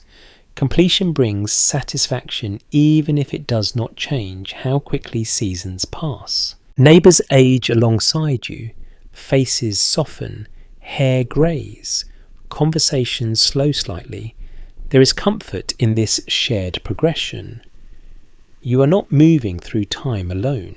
There are moments when you catch glimpses of the past layered over the present. A child walking a route once run barefoot. A driveway where chalk drawings used to fade after rain. These images overlap gently like reflections in glass. You feel nostalgia arrive without warning. A song on the radio, a familiar smell, a phrase spoken just right. The feeling is brief but powerful, reminding you that the suburb once felt like a beginning rather than a midpoint. The present remains comfortable, but it no longer promises transformation. It promises continuity. Stability becomes the achievement. You notice how this realization calms and unsettles you at the same time. There is relief in knowing what comes next. There is also a faint ache in knowing how little will surprise you. Nighttime grows quieter. Fewer lights stay on late. The neighbourhood sleeps earlier, waking earlier. The rhythm tightens, conserving energy. You find yourself paying closer attention to small pleasures. The way light falls across the kitchen floor in the morning. The sound of wind moving through mature trees. These moments feel precious, now no longer background. The future presses gently against the present, not as threat, but as presence. You begin to think in longer terms without panic. What needs care? What needs letting go? As you prepare for bed, you sense how time has reshaped your relationship with this place. The suburb is no longer an ideal, it is a container for memory. You lie down, listening to the house settle, aware that tomorrow will look familiar, and that familiarity now carries its own meaning. Sleep arrives with a sense of continuity rather than escape. The days move forward steady and quiet, carrying you with them. You sense it before anyone names it. A change in tone, a faint tightening in conversation, the feeling that something new is approaching even if it has not yet arrived. The suburb still looks the same, but it no longer feels sealed off from the future in quite the same way. The signs are subtle, a headline that lingers longer than usual, a television program that feels sharper, more questioning. A song on the radio that sounds different from what you are used to, not just louder but more insistent. You do not turn it off. You listen. Teenagers talk differently now. Their voices carry urgency rather than restlessness. They speak about fairness, about rules, about things that feel larger than grades or curfews. The words feel heavier, more intentional. Adults listen politely, unsure whether to encourage or contain the conversation. You notice how often the word change appears, sometimes framed as opportunity, sometimes as threat. It hovers in the air without settling. People acknowledge it, then move on, returning to safer ground. The habit of stability is hard to loosen. Newspapers stack up on tables, pages folded back on themselves. Stories feel closer to home now, not distant places, but cities you have visited. Names you recognise, issues that no longer stay abstract. You read carefully, then set the paper aside unsettled without knowing exactly why. At gatherings, someone eventually mentions that things feel different lately. The comment is brief, almost apologetic. Heads nod. someone changes the subject.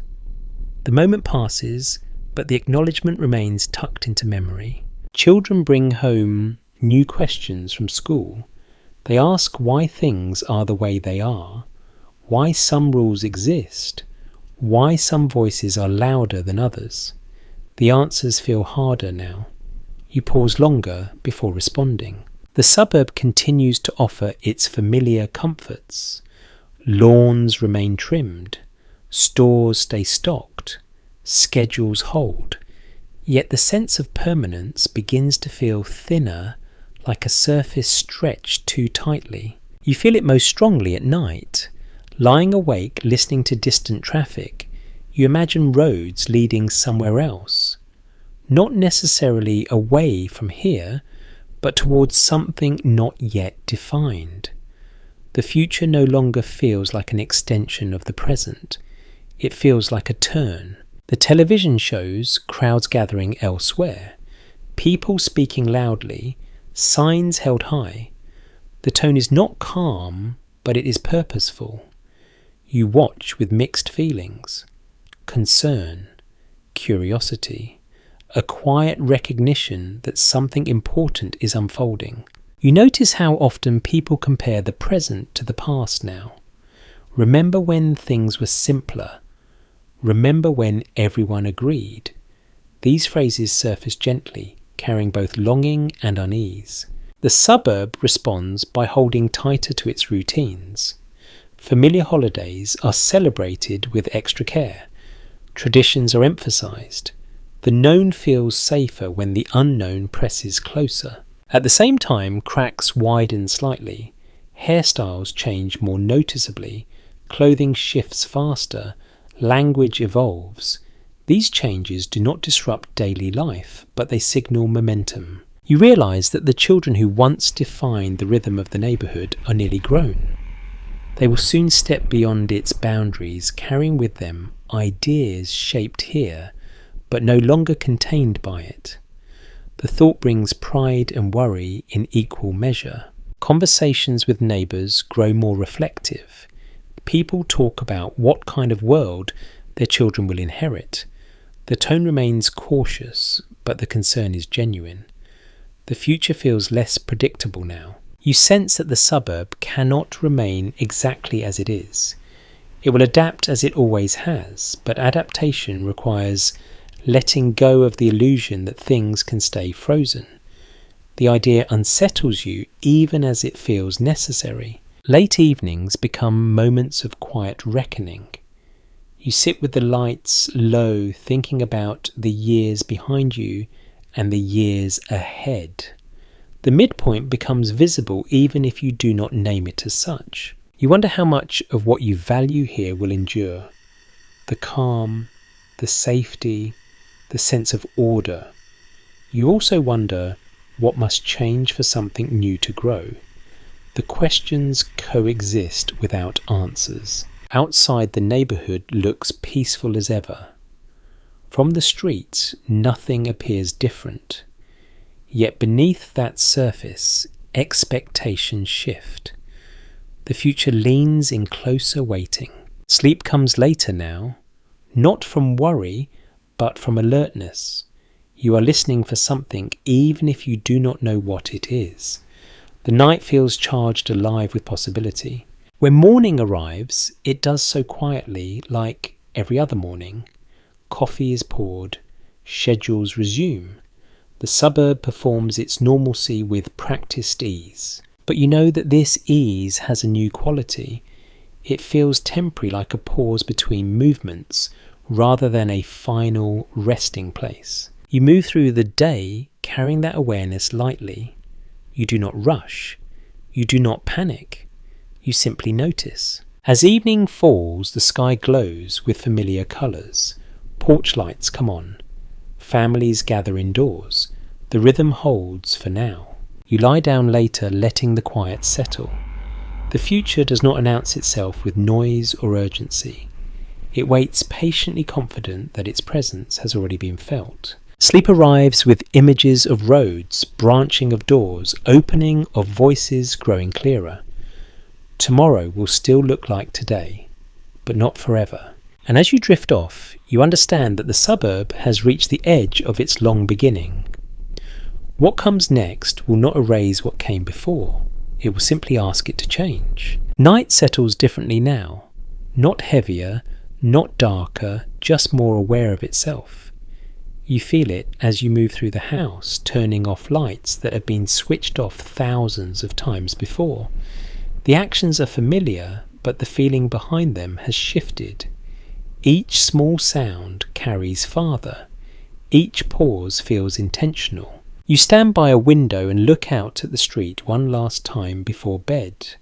The houses rest quietly, their shapes softened by darkness. Porch lights glow like punctuation marks, steady and reassuring. From here, everything still looks orderly, still looks complete. Yet you know what lives inside those houses. Not secrets exactly, but layers. Years of routines laid carefully on top of one another. Mornings that blurred together. Evenings that felt earned. Moments of doubt tucked between chores and conversations. Joys that arrived quietly and stayed longer than expected. You think back to when this place was new, when the sidewalks felt untouched, when the future stretched wide and vague. You remember how easy it was to believe that stability was the same as fulfillment, that order would naturally lead to happiness. The suburb did what it promised. It kept you safe. It reduced uncertainty. It offered structure when the world felt unstable. It asked you to trade a little spontaneity for a lot of predictability, and for a long time that felt like a fair exchange. Now, standing here at the end of the day, you understand that the trade was more complex. Nothing was taken from you forcefully. You gave pieces willingly, some without noticing, others with relief. You return to the bedroom and sit on the edge of the bed. The mattress dips in the same familiar way.